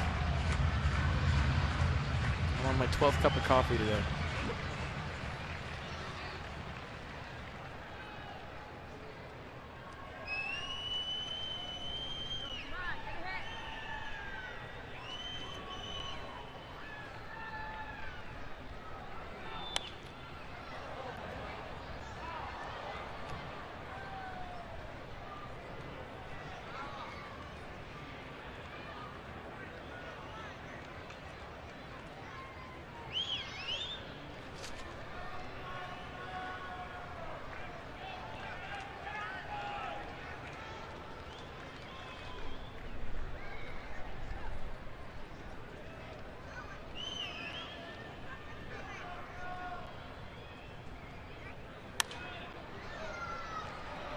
Phillies taking some comfortable hacks. Well, that's what happens as a hitter when you have a couple of hits. You know, Blanco with a double his first time up. It relaxes you. I mean, that's why guys want to get a base hit their first time up. Something to show for the day. Then you can take a deep breath, kind of get into the ball game a little bit more. You get a hit your second time up. Now you're real relaxed for your third time, and you're not thinking too much, and you're letting the throttle out a little bit more every time you get a base hit. So, yeah, that's why you're seeing comfortable hacks, because there's been a lot of base hits here, 13. 2-2 and a ball driven deep to left center. Taylor watching it, running up to it about 400 feet away. So the Phillies send 9 men to the plate again. They lead the Nats 8-3, and Taylor will lead off top 5.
Most important connections. 8-3 Phillies. Long way to go in this one. Top of the 5th inning. Ian Desmond, 2-run home run in the 4th inning. And we're going to show it to you again. Fouled a couple of fastballs straight back from Severino Gonzalez. Then he got a slider out over the 7th pitch of the sequence. So Desmond's seeing a lot of pitches. The more pitches he sees, the better he is. The back row homer. And we were told 458 feet for home run number 7 for Ian Desmond. What was the hit speed on both of his today? First time up 95, second time up 106 miles an hour on the home run. Michael A. Taylor 0 for 2. 85 pitches now for Gonzalez. They try to get him through 5 with a big lead again. 8-3 now. That's outside. Taylor 2-0. Ground ball, strikeout. And Michael A. 4 for 11 with an RBI in this series. 8-game hitting streak on the line right now. So rough day for Tanner Roark. 3 1/3. 12 hits, 8 runs, a walk, didn't strike out anybody. 82 pitches, 56 strikes.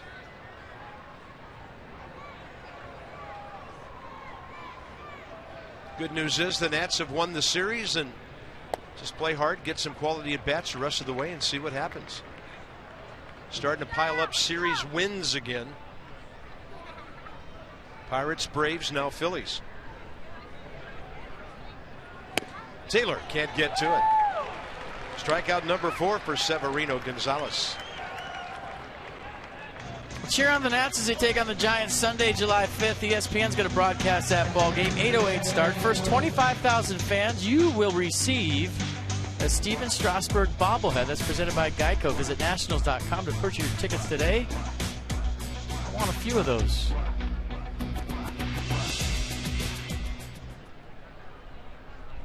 Danny Espinosa still looking for base hit number 1 in this series. Gonzalez has the first 2 hitters 0 for 5 here in the nightcap. Escobar next, and he's been aboard twice.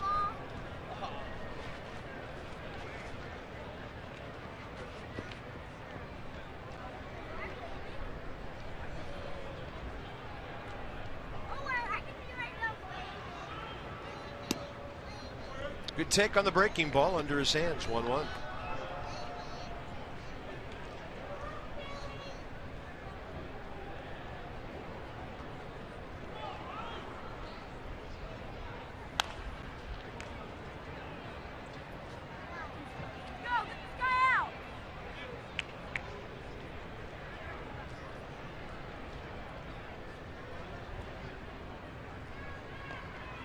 Well, if you missed game 1, Bryce Harper made out just fine. His leg looked like there was a little bit of hitch in his giddy up, but I thought he did a nice job of protecting it. Denard's span swing looked fine with the back spasms.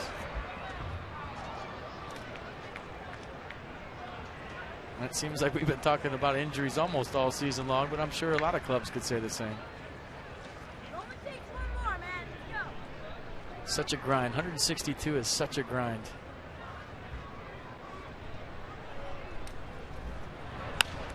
Espinosa on a breaking ball, fouls it out of play.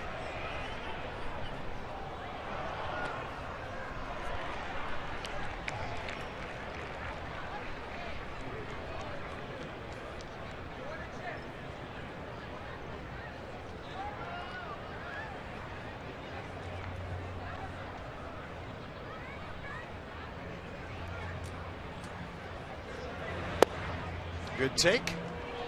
Counts even.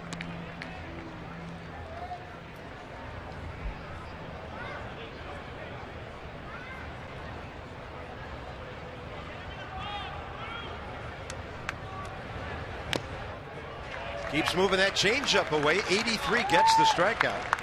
And he's got the first 2 guys in the order 0 for 6 in this game. I got a 5-run lead. He's just throwing strikes, quality strikes to a corner. Being a little more aggressive than he was earlier in the game.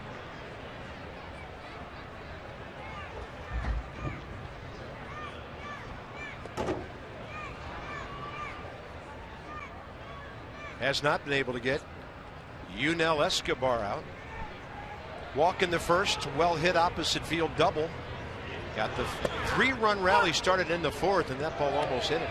Well, Escobar just showed you he's tired of getting hit. And you heard the reaction from Escobar. That's another 2-seam fastball. His hand's already barking. He's got the guard on his left hand, and the frustration after another pitch that almost hits him.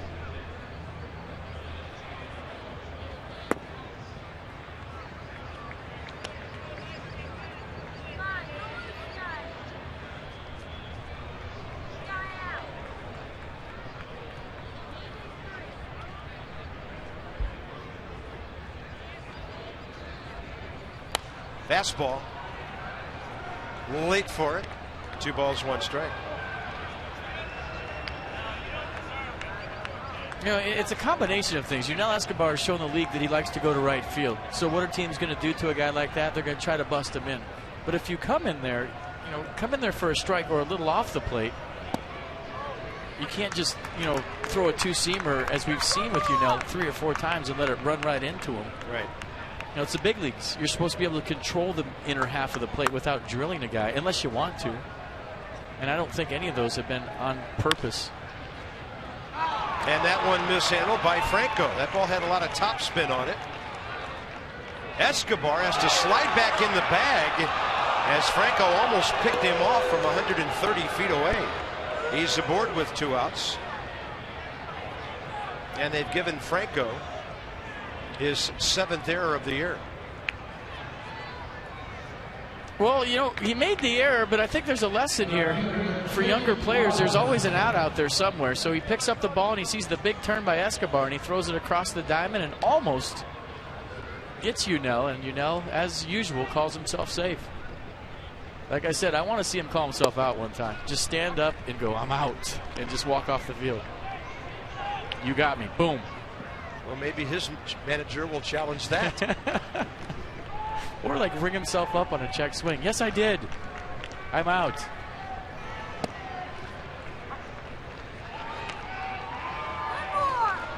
Because you can't always be calling yourself safe, then no one's going to believe you ever. The boy who cried safe. Yes. 0-2 to Robinson, RBI hit inside the third base bag last time up. Got the Nats their first run in that 3-run 4th prior to the Desmond home run.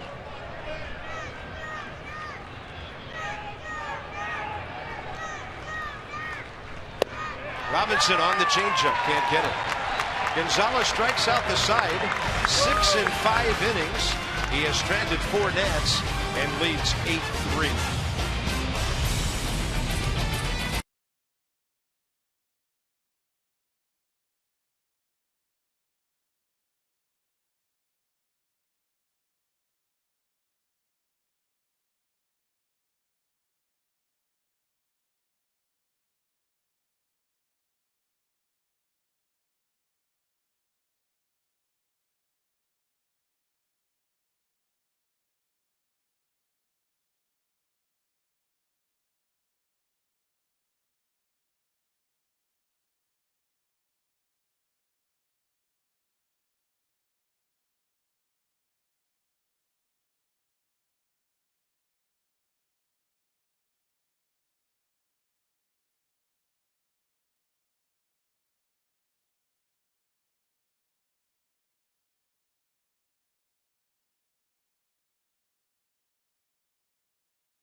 Changer. We'll go back to the 4th inning. Maikel Franco, base hit up the middle. It was a 4-3 game at this point. So the single up the middle made it a 6-3 game. And the Phillies would go on to score 4 runs in the inning and make it an 8-3 ball game.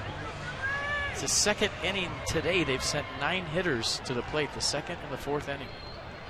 Yeah, each time 4 runs on 6 hits. So here's Gonzalez to lead off again. He's thrown 105 pitches in his 5 innings. Strike one.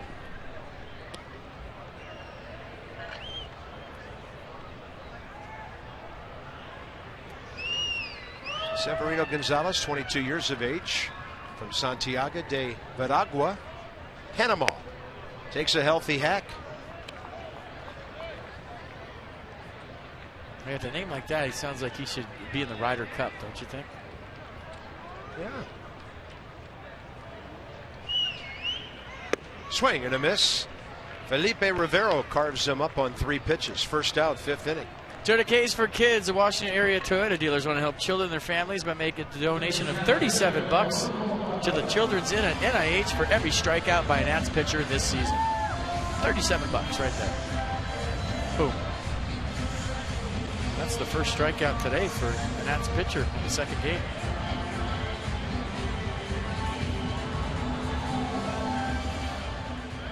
Top of the order, Odubel Herrera. 2 for 3, an RBI, 2 runs.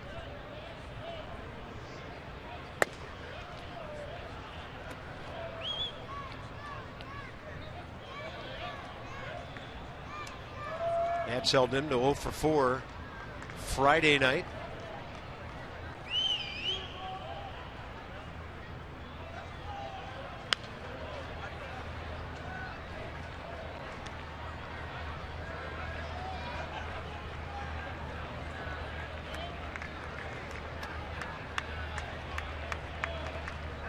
Even though it's an 8-3 game, a young player like Herrera right here against a pitcher like Rivero, you can show your manager he can give you a start here or there against a lefty if you have good at-bats in these situations. So, while you're thinking, okay, 8-5 game, I got 2 hits already. That's why you grind every single at-bat as a big leaguer.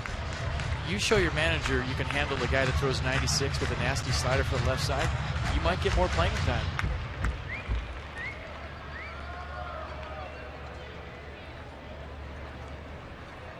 1-2 count with 1 out.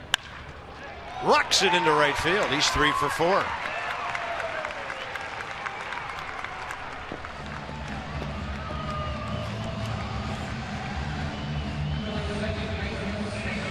Come out to Nats Park on Thursdays, Fridays, Saturdays, all season long for Miller Lite Party Night. Get a game ticket plus a drink while enjoying live music before the game starting just $20. Go to nationals.com/party for this special offer. See Max again Thursday night in Atlanta.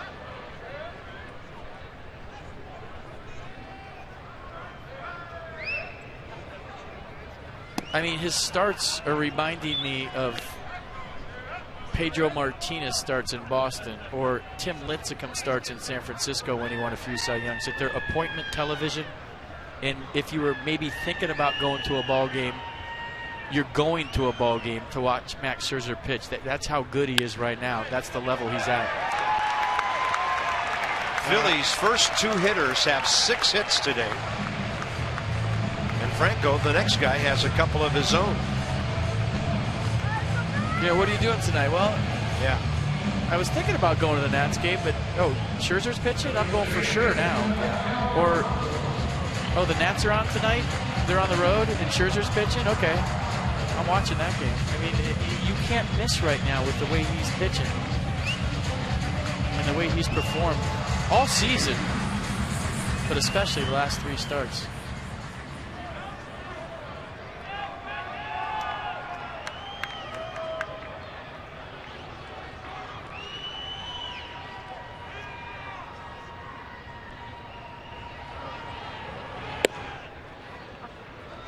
Fastball is in there to Maikel Franco.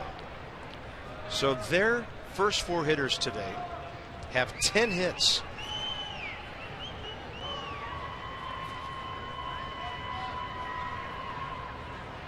They've been retired 3 times, 1 sacrifice. It's one of those days, everything the Phillies are hitting, and don't take anything away from a ball club with 15 hits. Finding holes all over the place. Maybe they're tired of being labeled the worst offensive team in baseball. Fewest runs, second fewest home runs coming in.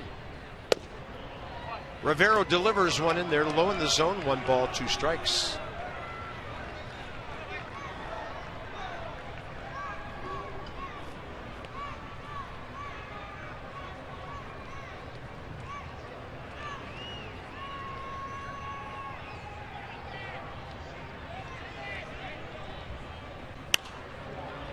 Out of play over the dugout right side. Mets have added on some more runs now. So they're trying to win 2 games today. They lead the Reds 6-2. Top of the 7th at Citi Field.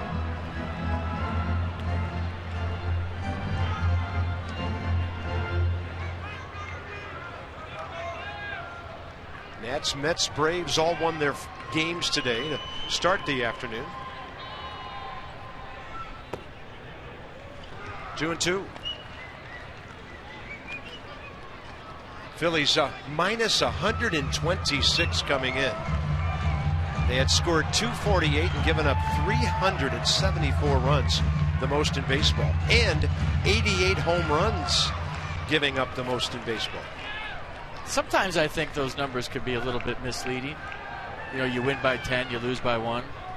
But in that case, it's a lot. Yeah, most of those teams are having rough years. That's a swing and a miss. Other runners will move up. First base occupied, so Franco retired, 2 down.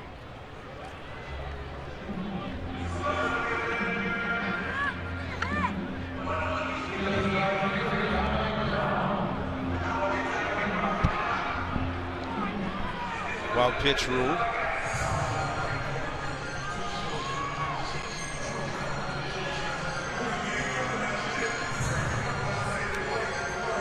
That's another at-bat, just like Herrera's for Dominic Brown.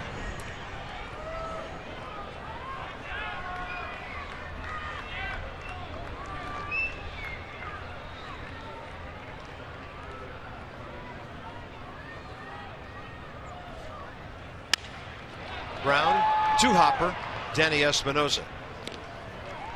Well, Severino pitching well, Severino Gonzalez, and there Felipe Rivero keeps the Phils off the board.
Well, the Fanatic has this hot dog gun that's doing some serious damage. I mean, they're coming out hot, like what an Ian Desmond home run.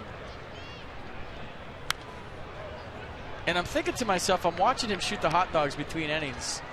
And if fans are missing them, they're hitting the ground in the aisle, and fans are scrambling for the hot dog on the ground. I'm just thinking, you're not eating that, are you? Well, it's in foil. Still. But that hot dog gun has some serious pop. I want one. I just want to put one of those on the top of my car and drive around D.C. and just do some damage with hot dogs. 1 ball and 2 strikes. Ian Desmond, 6th inning. I know you like hot dogs. Would you eat one off the ground? I mean, everyone's waving. They shoot the hot dog. It hits the ground, and then they're diving for the hot dog on the ground, and then they're eating it. If it's 2 things, in foil and having been grilled. I'll leave it at that. Nats box, most of it in the 4th inning. Escobar double. Robinson RBI single. Desmond 2-run homer. That's when they scored all 3 of their runs and made it a 4-3 game. Phillies came right back, though, swinging. And they scored 4 in the 4th. In Desmond's ball out of play after he roasted one out of here last time up. He roasted one out of here like a hot dog out of the Fanatics hot dog. It was. And fans were diving for it on the ground, too. Genmar Gomez. If he stays true to form at the end of this inning, Gonzalez will be up around 120 pitches or so.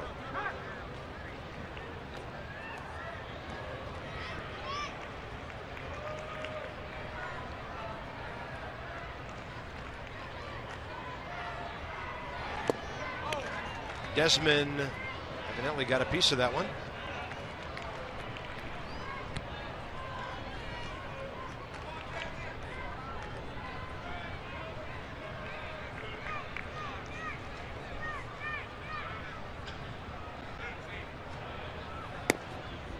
And he looks at the fastball up and away, 2-2. Ian Desmond in this series, 3 for 10. He's hit about 3 or 4 balls hard that did not go for hits. And he extends for that one and foul tips it for the strikeout. Last 4 outs for Gonzalez, swinging K's. Mercedes on the pitch track. You know, even though it's a strikeout for Ian Desmond, he's going deeper into at bats, seeing 8 pitches instead of 1. That's only going to help him moving forward. You know, he's hit the ball incredibly hard twice today in game 2.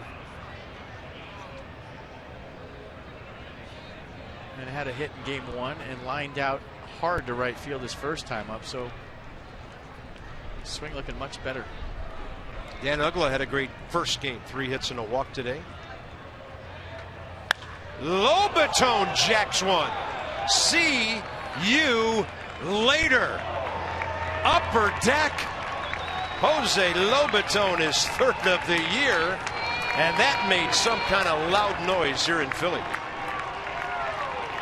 The hot dog gun was foreshadowing for Jose Lobaton's 3rd home run of the year.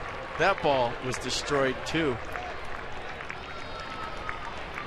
I mean, name me a better backup catcher in Major League Baseball than Jose Lobaton. Seriously. 2 hits today, a home run, his 3rd. And he just chased Severino Gonzalez on the big swing by Jose Lobaton. Wow, I didn't know he had that much pop. That ball was crushed. That is very impressive. We have not seen the likes of that from the Nats backup catcher last year or this year. Are the Nats still in it? We think so. It's only the 6th inning. It's an 8-4 game, and now it's into the Phillies bullpen.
Tater one more time, don't we? Jose Lobaton getting all of this one, some distance, and we're going to show you something at the end that you just don't see every day at a major league ballpark. The Braves fan hustles over and he catches it, so he's got the Lobaton homer. A Nats fan comes over and says, what do you want for that ball, buddy? Okay. A little Wayne Brady, let's make a deal. So he gets the ball, gives him a few bucks for it. A guy in a Geo jersey, cash for baseballs. I like it. Braves guy's like, I don't want this Nationals home run. What do you got for it? I think that's some kind of omen for the upcoming series in Atlanta. I don't know. How much would you pay for a home run ball? I guess is the question. I think it's great that a Braves fan is sitting here watching the Nats play the Phillies. No place he'd rather be on a Sunday. I'll give you $20. Nope. 50. Nope. Can we Exmo the deal and see how much that was? Can we show the deal in slow motion to see how much my man made right there? Did you just sell that baseball, sir? A couple of Braves fans up there.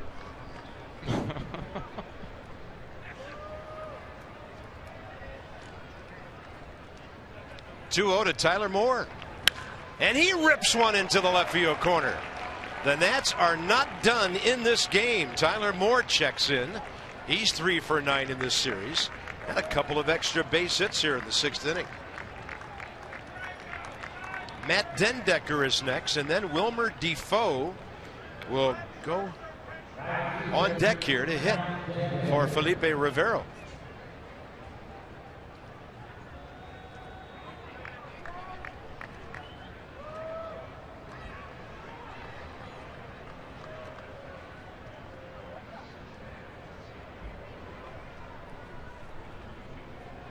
Dendecker's 1 for 2.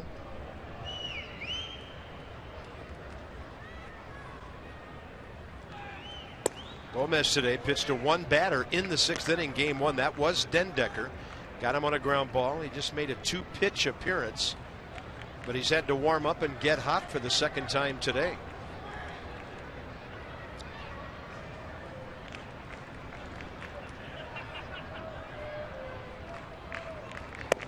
Changeup floats outside, ball 2. Blake Trinan set to take over in the 6th. What will the score be?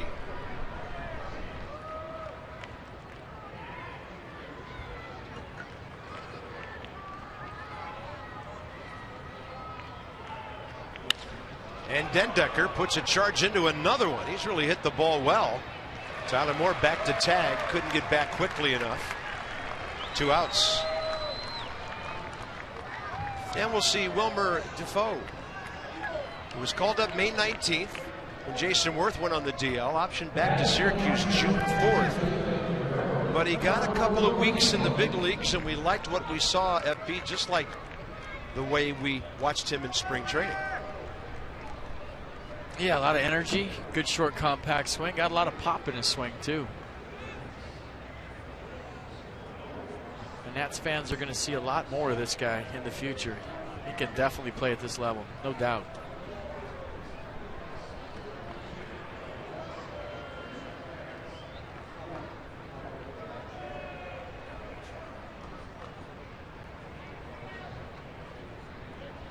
He's actually had an at bat against Genmar Gomez when he was up earlier. 0 for 1. It was a ground ball out.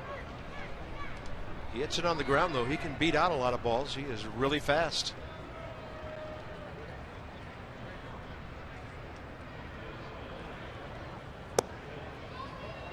Got his first major league hit. We've been told that among guys in the organization, when they get in the weight room pound for pound, he's right up there with the strongest guys. That's a wide stance. I don't remember it being that wide last time. 1 ball, 1 strike. He went fishing a bit.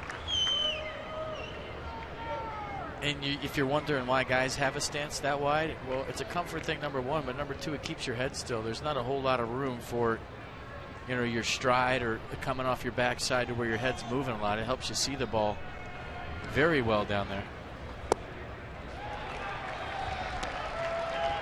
The downside is you don't get a lot of generated in your swing. It's really just an upper body swing where you're firing your hands and you're not really incorporating your lower half. I mean, you can to some extent, but not as much as if you were a little more upright with your feet underneath you.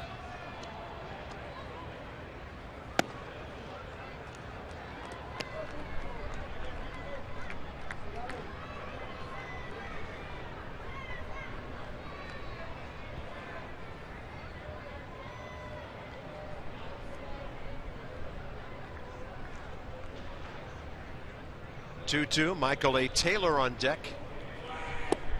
And he just kept trying to reach that outside pitch, and Gomez kind of played with him out there.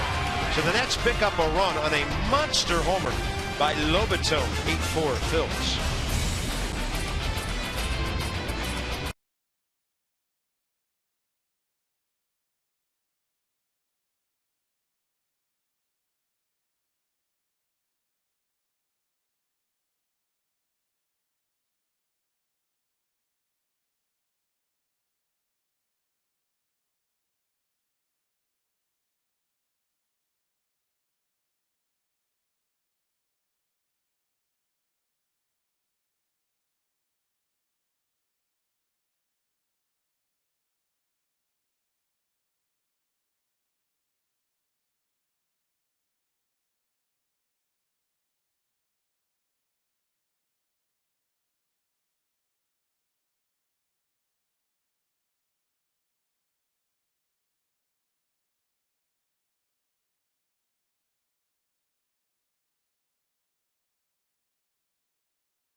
For the doubleheader, Nationals won the first game 3-2 behind Strasburg and a Storin save today.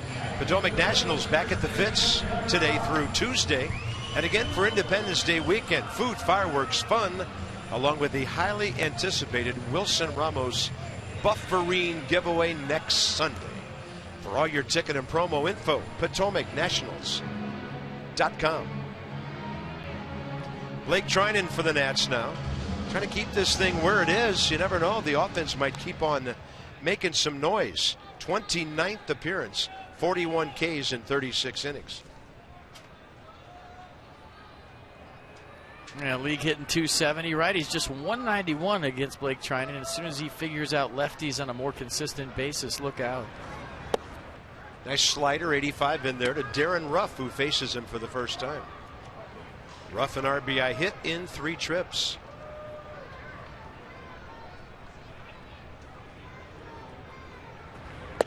And another 0-2. It's an 86-mile-an-hour curveball. Wow. I mean, people say it's a slider, but that action right there, it's a hard curve. It's not used to seeing a curve with that velocity. I used to seeing a fastball with that velocity.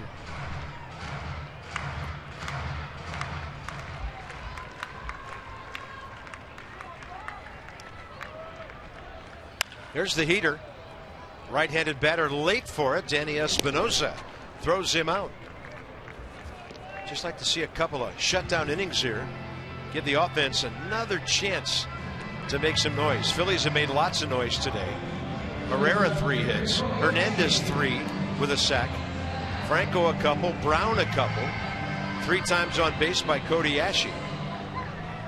And 2 4-run 6-hit innings have been the big deal for the Phils today.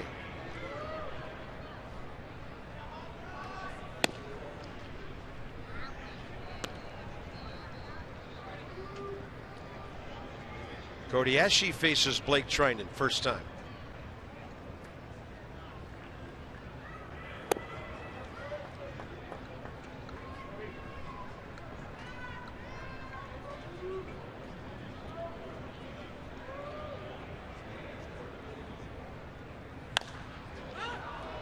This one popped up to the left side. Ian Desmond. 2 outs here in the 6th.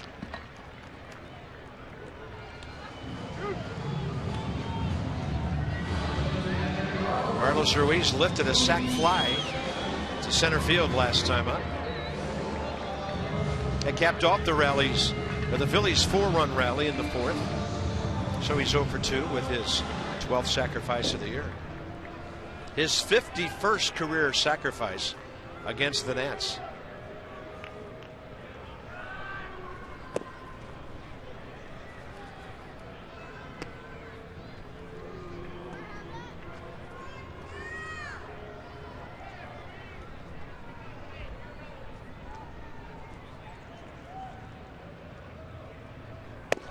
Fastball right in there.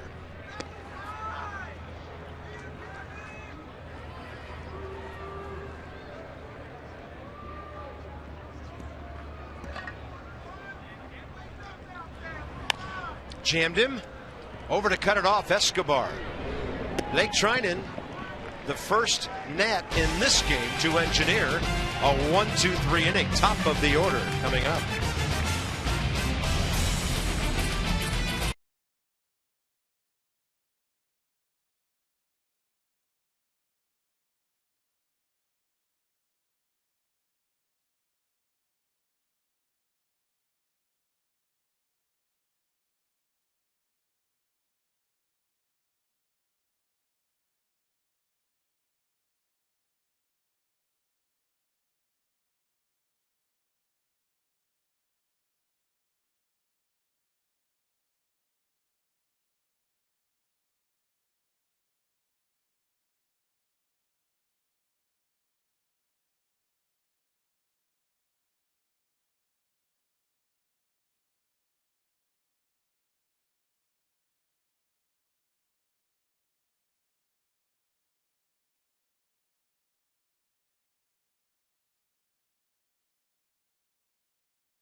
In the game, it's Miller time, brought to you by Miller Lite. So a couple of fartators here today. Ian Desmond first. We've shown you that one a few times. How about Jose Lobaton's third of the year, the upper tank job?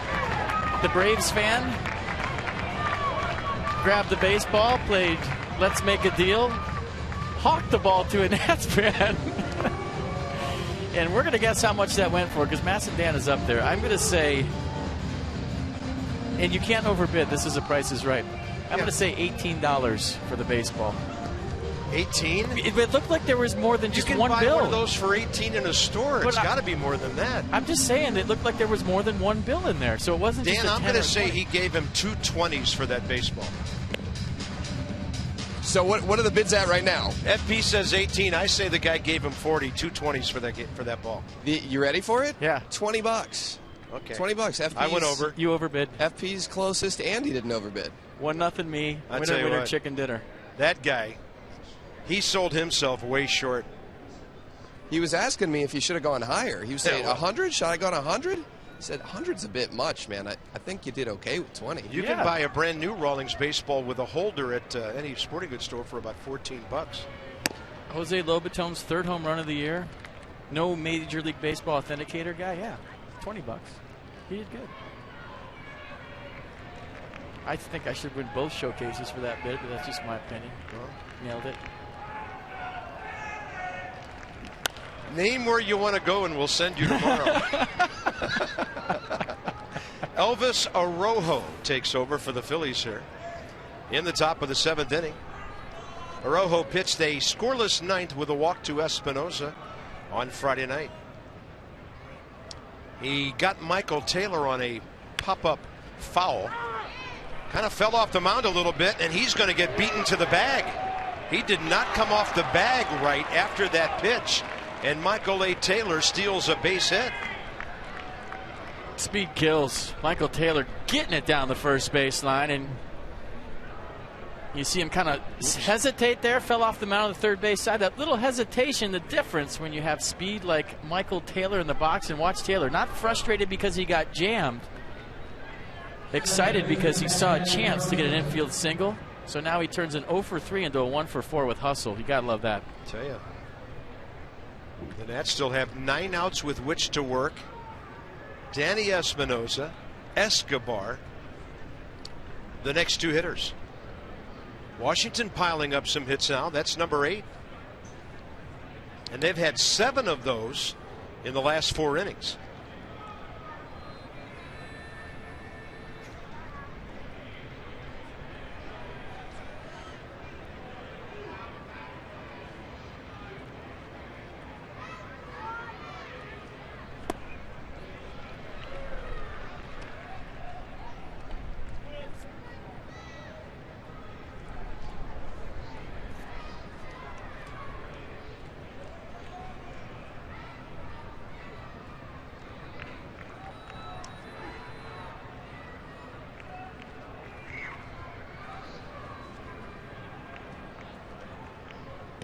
That was close to a balk. Yeah, thinking the same thing. I mean, he pretty much stepped to home and threw to first.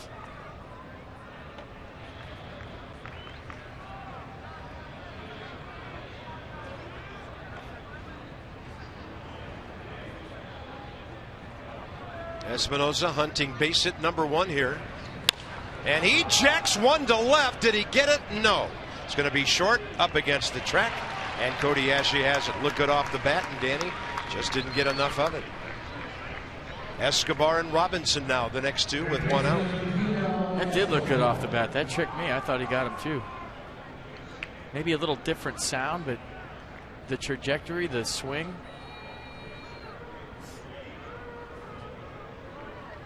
That's fighting hard here, down by 4. Got a lot of ABs left in this game. Escobar's had a good day. A walk, a double. Ball hit to third that Franco couldn't handle for an E5.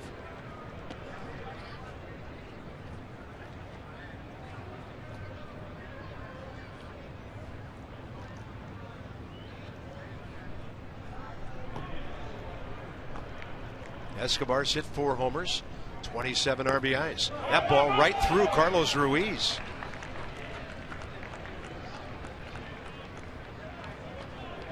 Escobar's hit into 11 double plays this year. That's a big 90 feet. I'm telling you, if they could get within 2, even 3, this run big on second base. You got one team that's won 8 games in a row thinking, how are we going to win this one? And you have another team out there that's in last place thinking, how are we going to lose this one? And you just keep creeping a little bit closer. Watch. Been on both sides of it.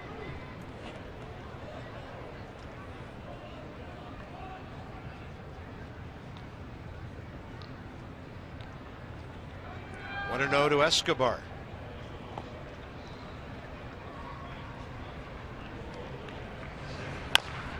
Bouncer right side. That'll be the second out. Third base for Michael A. Taylor.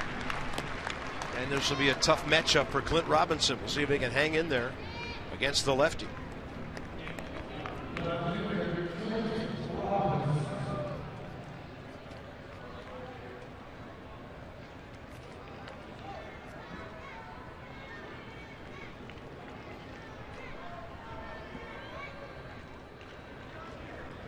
Clint went for 3 RBI hit.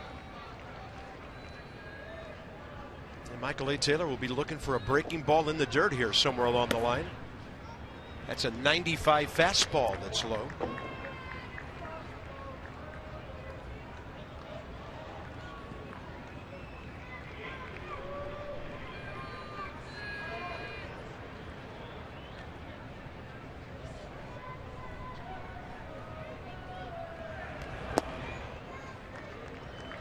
You definitely have to be on wild pitch alert right now.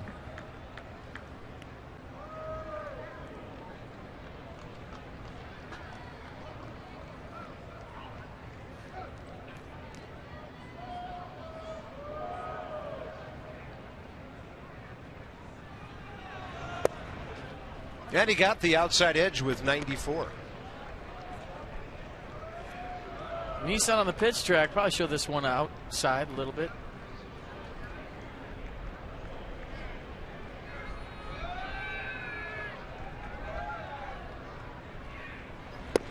That's in there. So Clint Robinson seeing some fastballs in this AB. Ken Giles, if it gets to Ian Desmond, who's on deck.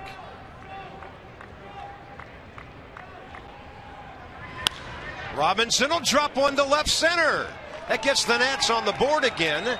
It's now an 8-5 ball game.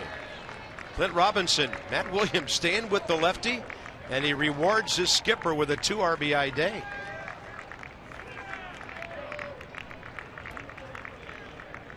And so far, McCannon not coming out of the dugout for this lefty-righty matchup.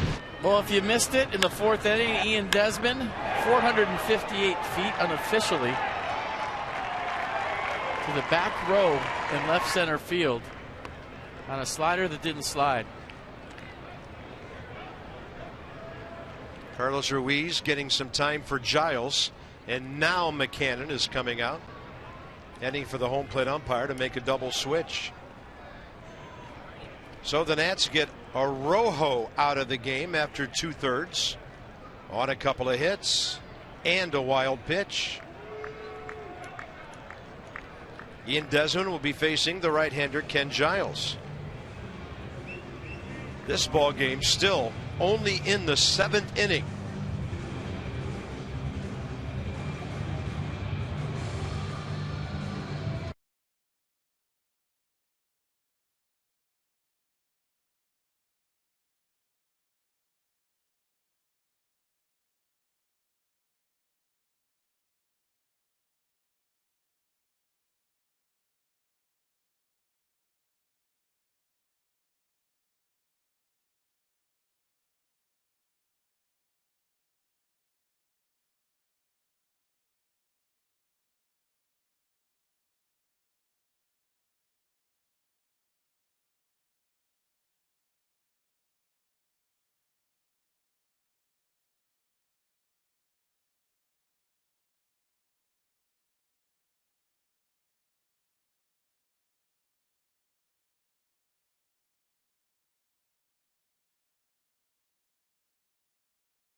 Continue to battle and battle and battle from behind here.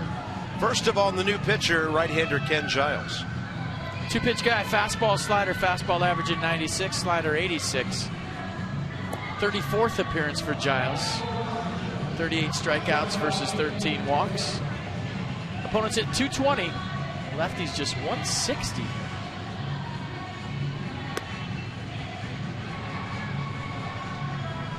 Ben Revere into the ball game, and usually when Herrera's in the game, Revere plays left. Started in center field against the Nats in the ball game this afternoon. So Herrera stays in center. Here's Ian Desmond. The tying run is in the on-deck circle, represented by a guy who hit one a mile himself last time up. Ian Desmond against Ken Giles' career 2 for 5 with a base on balls. I could be 100% wrong, which wouldn't be the first time, but Ben Revere doesn't look too happy to be in this baseball game. He's taking a knee out there, he's shaking his head the whole inning. Now he's kicking stuff around like, yeah, he's not happy.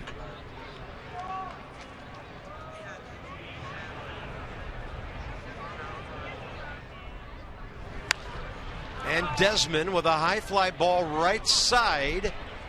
It is About 3 rows out of the reach of Darren Ruff. Sometimes, if you're wondering, older guys don't feel like they should go into a game if they're not starting, or maybe they should have started the game and they're not bench players and they don't want to be double switched. And just reading the body language, like I said, I could be 100% wrong. It's interesting for a guy parts of 4 years in the big leagues prior to this.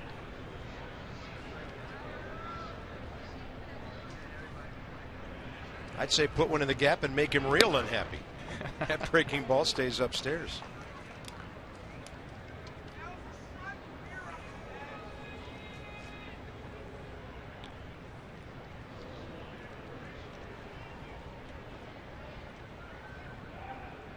Two-1 to Ian Desmond. Fastball, he takes it off the plate. Just seeing more pitches every at bat. That means he's seeing the baseball and able to decipher ball and strike a little better than he was a couple of weeks ago. And that's, whatever happens here, that's just a great sign.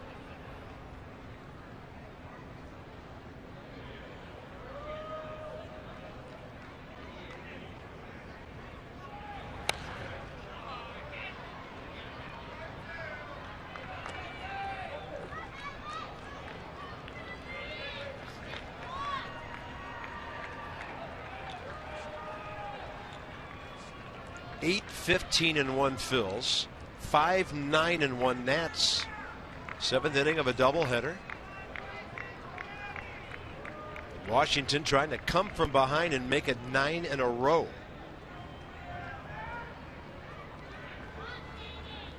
Runner can go here, will. 3-2, and Ian Desmond's aboard. Now the tying run is in the batter's box with Jose Lobaton, who kind of awakened everything with 1 out last inning by putting a ball into the right field upper deck. That's a good take by Ian Desmond. That's a pitch he's been swinging at. So he walks on a 3-2 fastball up in the zone. And Jose Lobaton's had a few home runs this year that have energized his ball club when they're behind. You remember the one in Atlanta that got it close? Yeah. Yeah, and that was an opposite field shot to left center.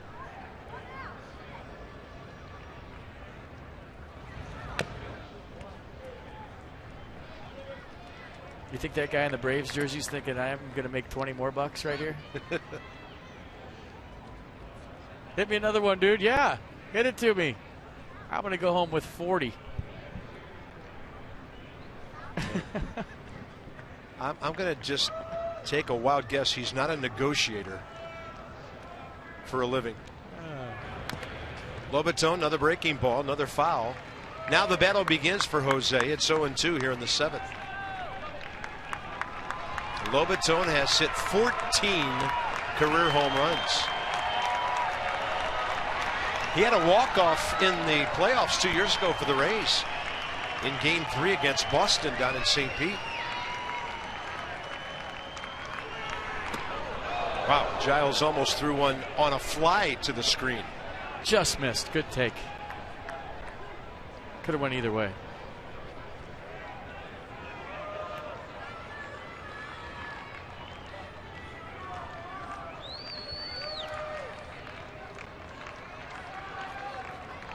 Raised his average to 242 here today.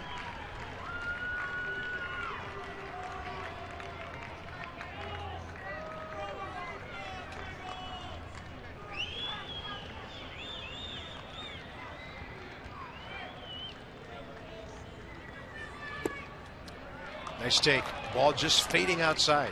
Well, that was, I mean, to recognize that that slider was going to back up and not kind of wrap around the plate for strike 3, that was a good take.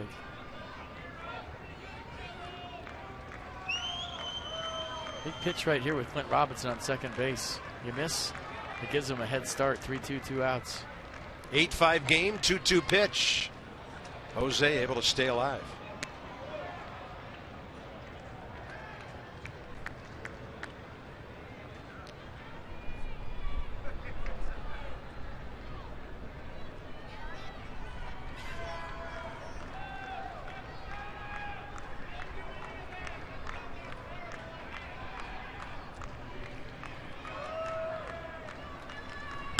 Lobaton up the middle. And to first base, the throw from Blanco. So the Nats pick up 1 run. They have the tying run in the batter's box. 2 innings to go, and as the dogs sizzle on a long afternoon, it's the Hyundai 7th inning stretch. Test drive the award-winning Elantra this 4th of July at your local Hyundai dealer. That's ammunition right there is what that is.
Second inning, our Geico highlights. They sent 9 hitters to the plate. They had 6 hits in the inning. It started with Cody Ashe. He led it off. Then Andres Blanco with a double. Odubel Herrera with a single.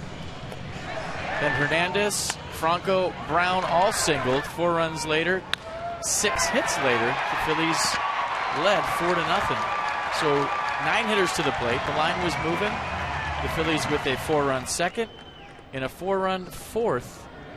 And that's where we're at right now. 8-5 Phillies. And Blake Trinan trying to hold the Phils in check here, bottom of the 7th. He'll face Andres Blanco, Ben Revere, and Odubel Herrera. Blanco 1 for 2 career against him with a double.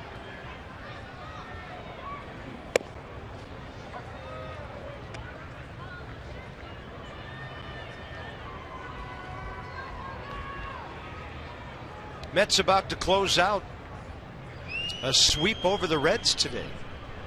Won the suspended game 2-1 in 13 innings. That ball popped up.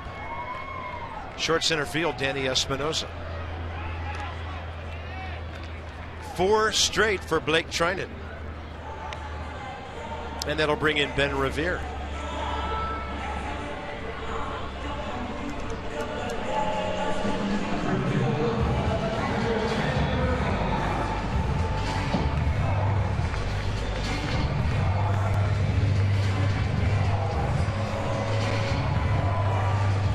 Ben Revere, game 1 today, went 0 for 4. Had a base hit, washed out yesterday. He did not start the game Friday night, but he had a pinch hit home run in the 8th inning off Max Scherzer, and he goes to right field, a lot shorter this time. Matt Den Decker right there, 2 outs.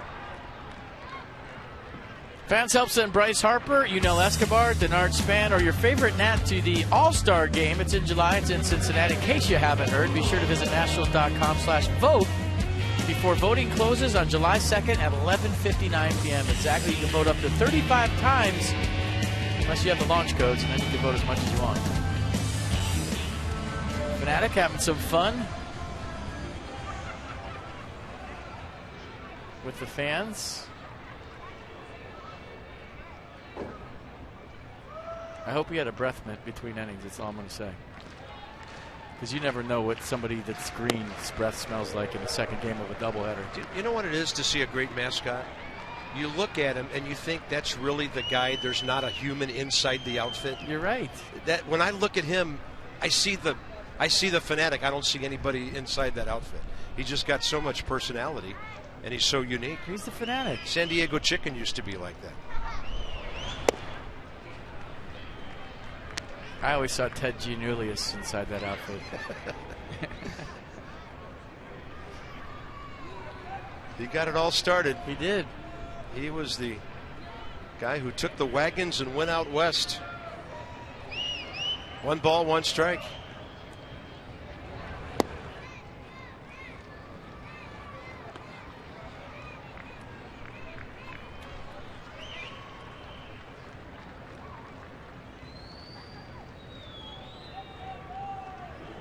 Big day for Herrera. 3 hits, 2 runs, an RBI, a chopper. Trinan covers it, able to just underhand it over, and Blake Trinan comes out and gives the Nats a chance to make the comeback in this game.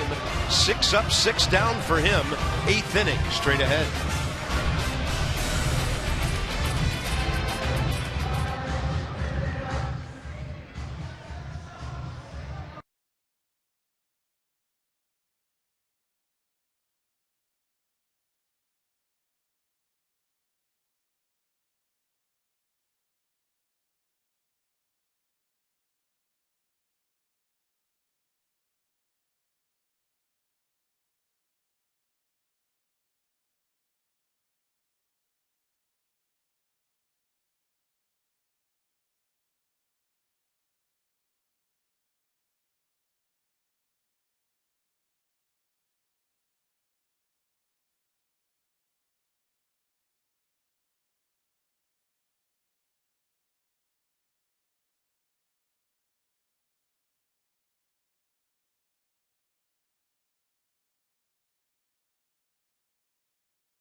Baseball on NASA and brought to you by Land Rover, above and beyond. And by Ocean City, Maryland. Put your vacation days to good use in Ocean City, Maryland. Book now at OCOcean.com. We've been here since Thursday night. I'm so cheesesteaked out. I mean, I've had it everywhere you can. And, you know, it's the second game of a doubleheader, so I'm not paying as good attention as I would have in just one game. Did you say that there's people inside of these costumes? No, that was just a rumor. No. Wait, the Fanatic's not real? Look at him, he's real. There's people inside of all the mascots' outfits? Nobody can dance like that. Hold on a minute here, Mr. Carpenter. Well, there's a game going on. All right. 8th inning, Tyler Moore 1 for 3. Double last time. Nats have single runs in the 6th and the 7th. They need a crooked number to really make this tense for the Phils. Because if they can't get through this 8th inning on the board or tie it, then you're looking at Papelbon, who has not had a lot of saves this year, but hasn't blown one. There's Casey Jansen for the Nats on the heels of 2 great innings by Blake Trinan. They'll be hitting for him here.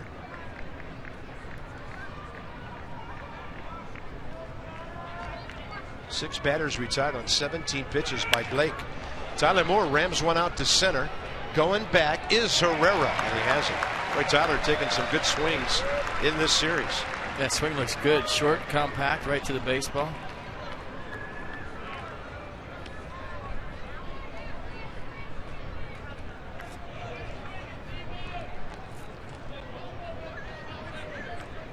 Matt Dendecker.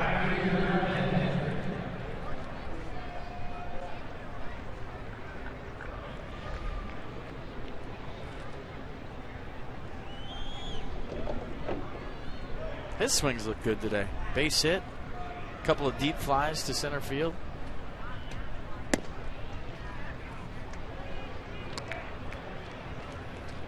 Manny Burris is next to hit that number 9 spot.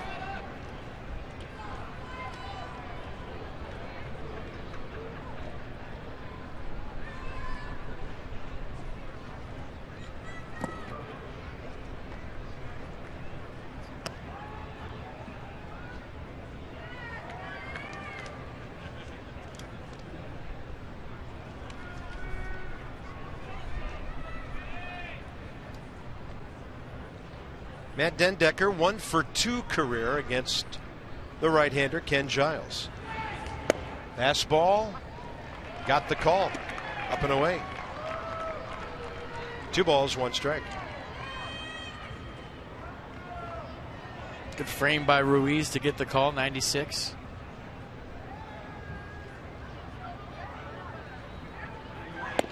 That's a breaking ball that drops in.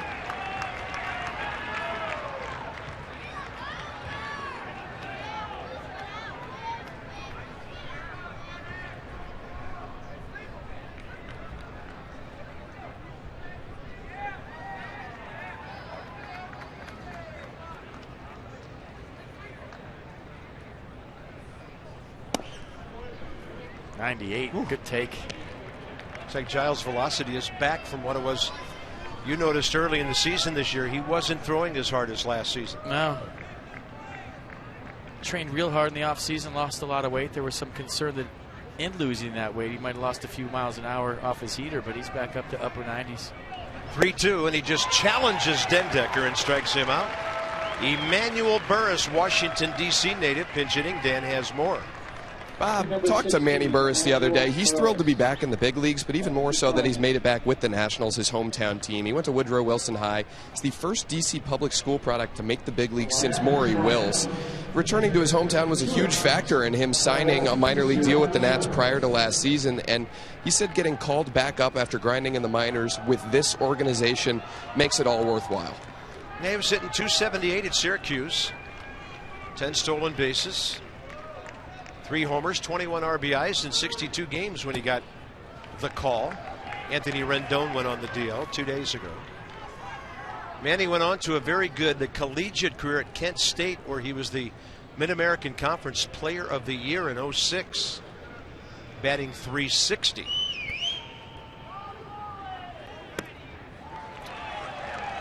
Kind of reaching for that one. .243 career hitter in parts of 5 years with the Giants. Come off the bench, you think you're going to get 98, get a pair of sliders. Yeah.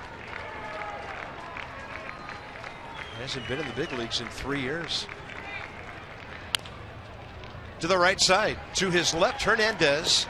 And now the Nats will be down to their final 3 outs and staring at Jonathan Papelbon in the 9th inning. 8-5, the score remains.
On to Atlanta, Georgia, with Jordan Zimmerman and Shelby Miller. It'll be Tuesday night pitching matchup. Zimmerman 5-5 with a .342, 5-2 career against the Braves, and Shelby Miller can't buy a win. 0.85 ERA in 5 career starts against the Nats. They won a game in which he pitched against them on the just completed homestand. So we'll get you going Tuesday night from Atlanta. Casey Jansen takes over. 8th inning right here. Yeah, fastball 87, slider 83. He'll cut the fastball at 87 as well. Curveball 73, changeup 80. 14th appearance for Casey Jansen. Opponent's hitting .244.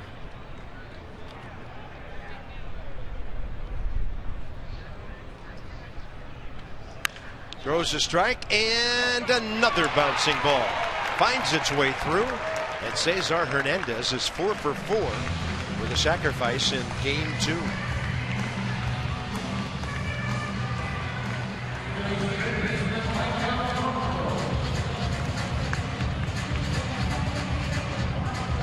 Ball's got eyes here in this nightcap. Maikel Franco is next.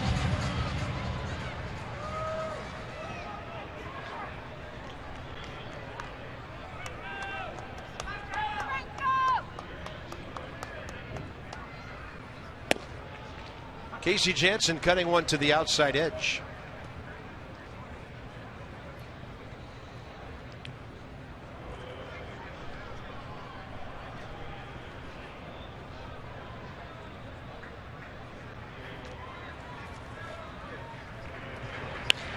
And a breaking ball hit to left. Going back, Robinson. Clints onto the track and has it.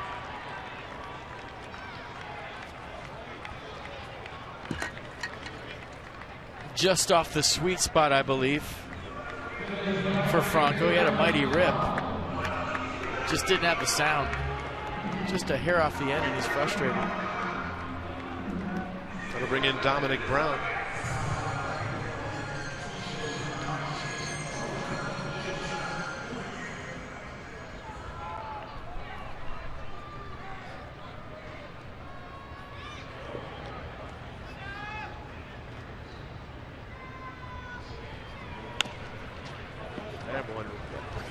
Really got in on his hands.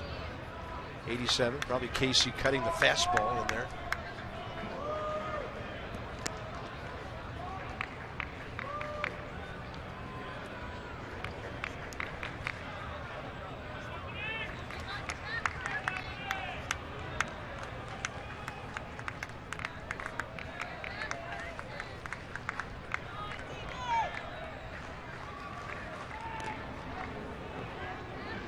Hernandez has stolen 3 bags in this doubleheader.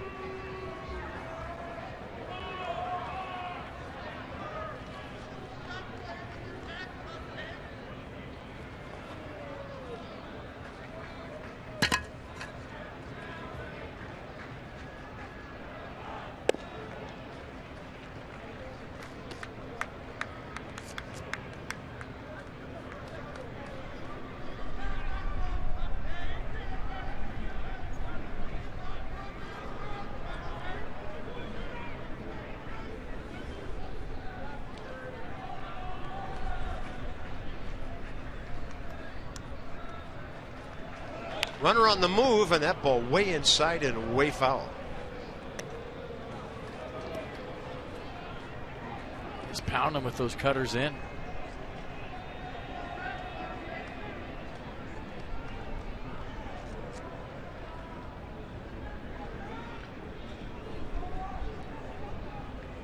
The top of the order due up in the top of the 9th for the Nats. So important for Casey Janssen to keep this a 3-run game and give him a chance.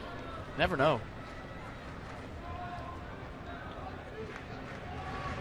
Yeah, Jonathan Papelbon isn't what you would call a closer who gets into a lot of rhythm this year because his save opportunities are so few and far between. He's had 13 all year, hasn't blown one. But most guys by this time of the year have had 25 to 30 save opportunities.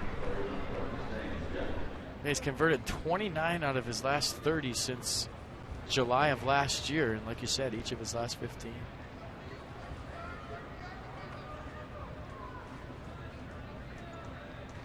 Lobaton sets up away on a 1-2 pitch. He got a breaking ball, low and inside. Skies it to Den Decker. 2 outs.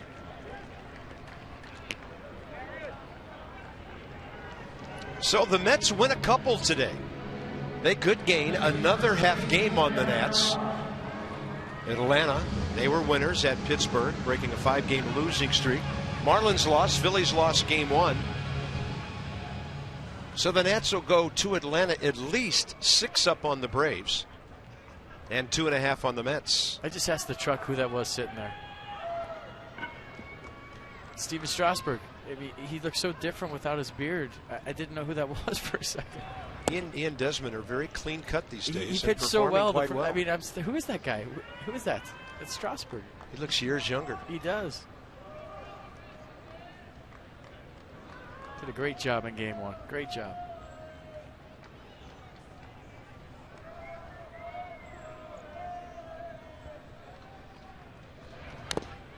That's a swing and a foul tip.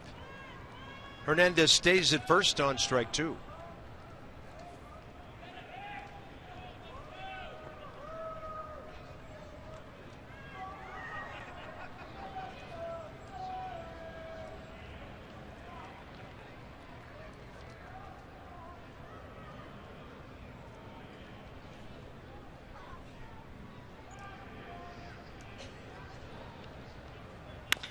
And the 0-2 hit hard. Right there was Escobar to turn the 5-4. Here we go, top of the ninth. Nats have 3 outs with which to work. Michael A. Taylor, 9-game hitting streak. Danny Espinosa, and then Escobar, hopefully Robinson.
Top of the ninth. In the second game of the doubleheader.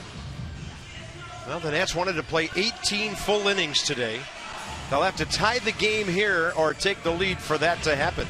Jeff Francoeur takes over in right field for the Phils.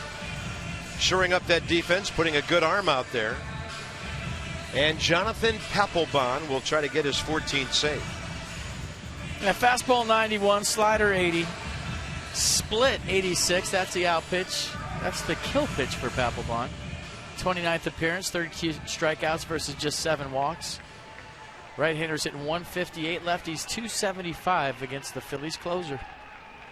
Michael A. Taylor first. He is 0 for 1 career against the 34-year-old right-hander who has 338 career saves.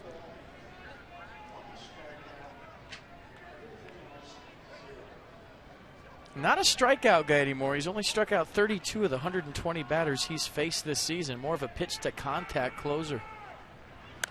Fastball up. Michael A. Taylor skies it to right. Long run for Francoeur. He's there. And he takes the foul ball. 1 pitch, 1 out.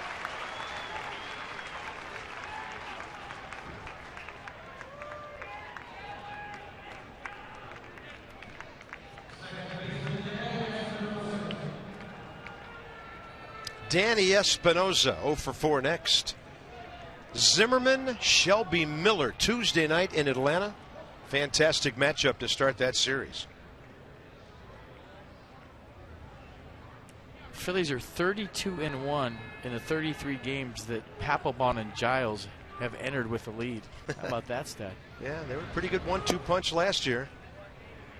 And Giles, a future closer here someday. Danny Espinosa 1 for 6 career against Papelbon.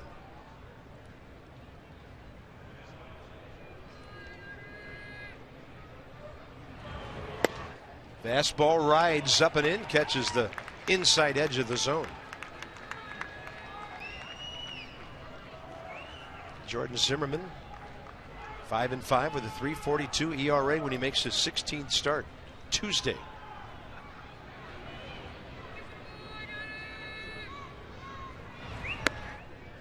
Two and one.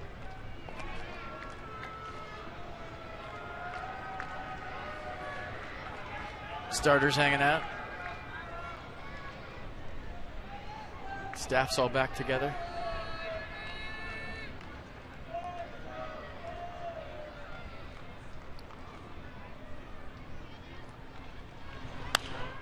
How to play the other way. 2 balls, 2 strikes. On a hop. Thank you very much.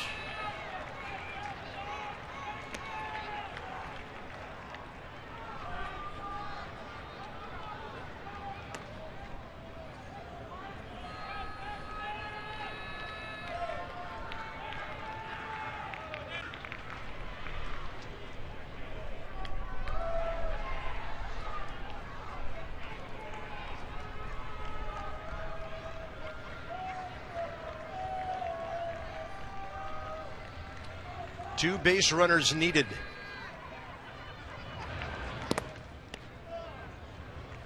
That didn't miss by much. Carlos Ruiz just whiffed on that pitch.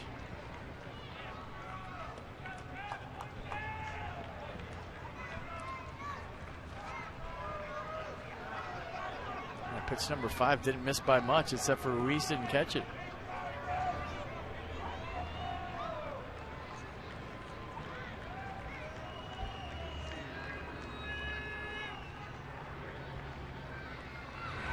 Espinosa on an off-speed pitch strikes out, 2 down.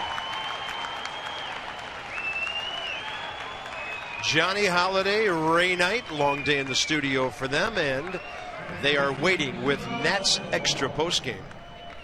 Hopefully we can delay that for a while. Here's Escobar.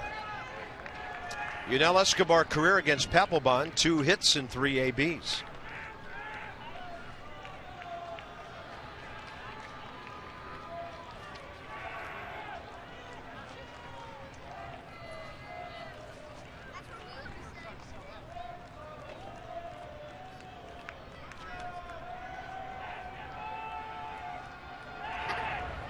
Escobar goes up hacking, base hit. And he has a 2-for-4 day on base for the 3rd time.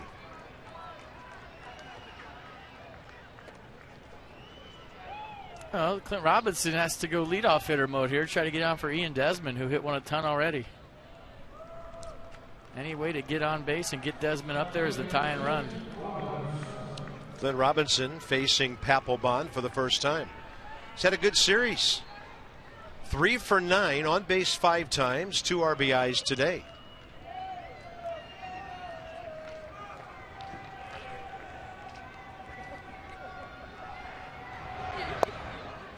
'86. Little dip right there at the end. You know, Escobar to second base.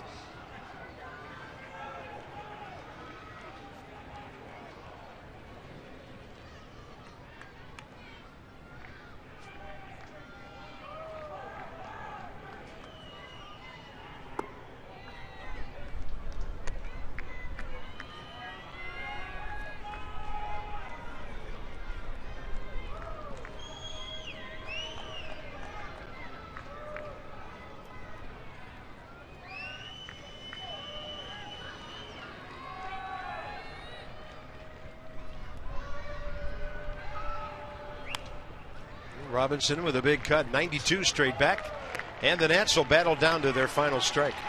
Don't forget about his bomb that started this whole thing up, the foul one over the foul pole. Kind of a foreshadowing of Ian Desmond and Jose Lobaton's home run, because that was a bomb too. Nats were close to being up 2-0 before Tanner Roark ever threw a pitch. Umpires review, it was ruled foul. 27,126 paid for the doubleheader. Some of them still here, making some noise. And Robinson on a very off-speed pitch, 84, floating in there, able to fight it away.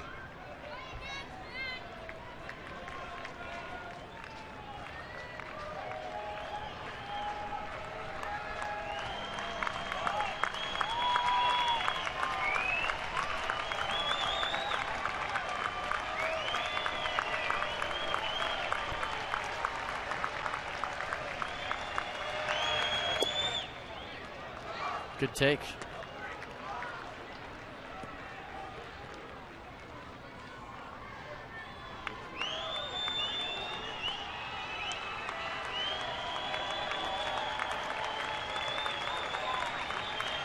Two-two pitch.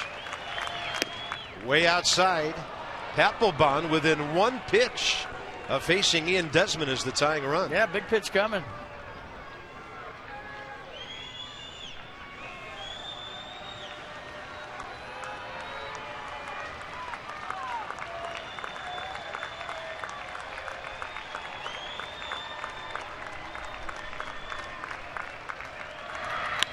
Robinson jammed.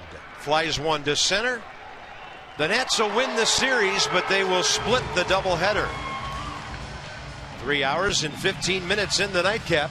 Phillies hold on to win it 8-5. Big lead early, big lead in the middle of the game, but the Nats just couldn't battle all the way back despite 10 hits.